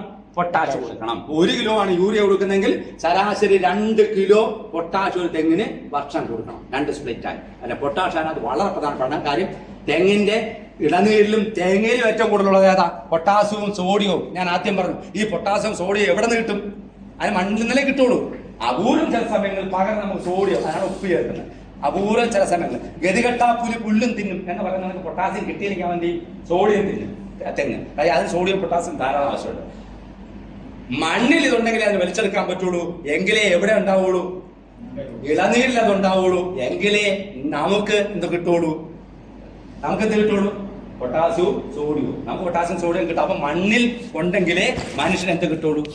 സോഡിയം പൊട്ടാസ്യവും കിട്ടുള്ളൂ. അപ്പൊ പൊട്ടാസ്യം മണ്ണ് തെങ്ങിന് കൊടുക്കുന്നതുകൊണ്ടുള്ള മെച്ചം ആർക്കാ? നമുക്കാണ്. തെങ്ങിനേക്കാൾ മെച്ചം നമുക്കാണ്.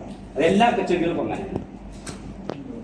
മെയിൻ വളർത്ത അസോള, തീറ്റപ്പുൽ കൃഷി, ബയോഗ്യാസ് പ്ലാന്റ്, മണ്ണ കമ്പോസ്റ്റ്, തീറ്റപ്പുൽ കൃഷി. അറിയാതെ തെങ്ങിന്റെ ഇടയിൽ ഏറ്റവും നന്നായി വളർത്താൻ പറ്റുന്ന തീറ്റപ്പുൽ കൃഷിയാണ്. അസോള വളർത്താം, മീൻ വളർത്താം, ചാലുകളുടെ മീൻ വളർത്താം, ആട് വളർത്താം, പോത്ത് വളർത്തൽ. ഇപ്പോഴത്തെ ചെറുപ്പക്കാരുടെ പെട്ടെന്ന് ലാഭം ഉണ്ടാക്കാനുള്ള ഒരു വലിയ സ്വപ്ന പദ്ധതിയാണ് പോത്ത് വളർത്തൽ. പോത്ത് വളർത്തൽ നടത്താം. ജൈവ കമ്പോസ്റ്റ് വളരെ പ്രധാനപ്പെട്ട ജൈവ കമ്പോസ്റ്റ് നടത്താം. അലങ്കാര മത്സ്യ കൃഷി, കരിക്കുൽപാദനം, വിപണനം, ഏറ്റവും നല്ല മൂല്യവർദ്ധിത ഉൽപ്പന്നങ്ങൾ. അപ്പൊ ഇതൊക്കെയാണ്.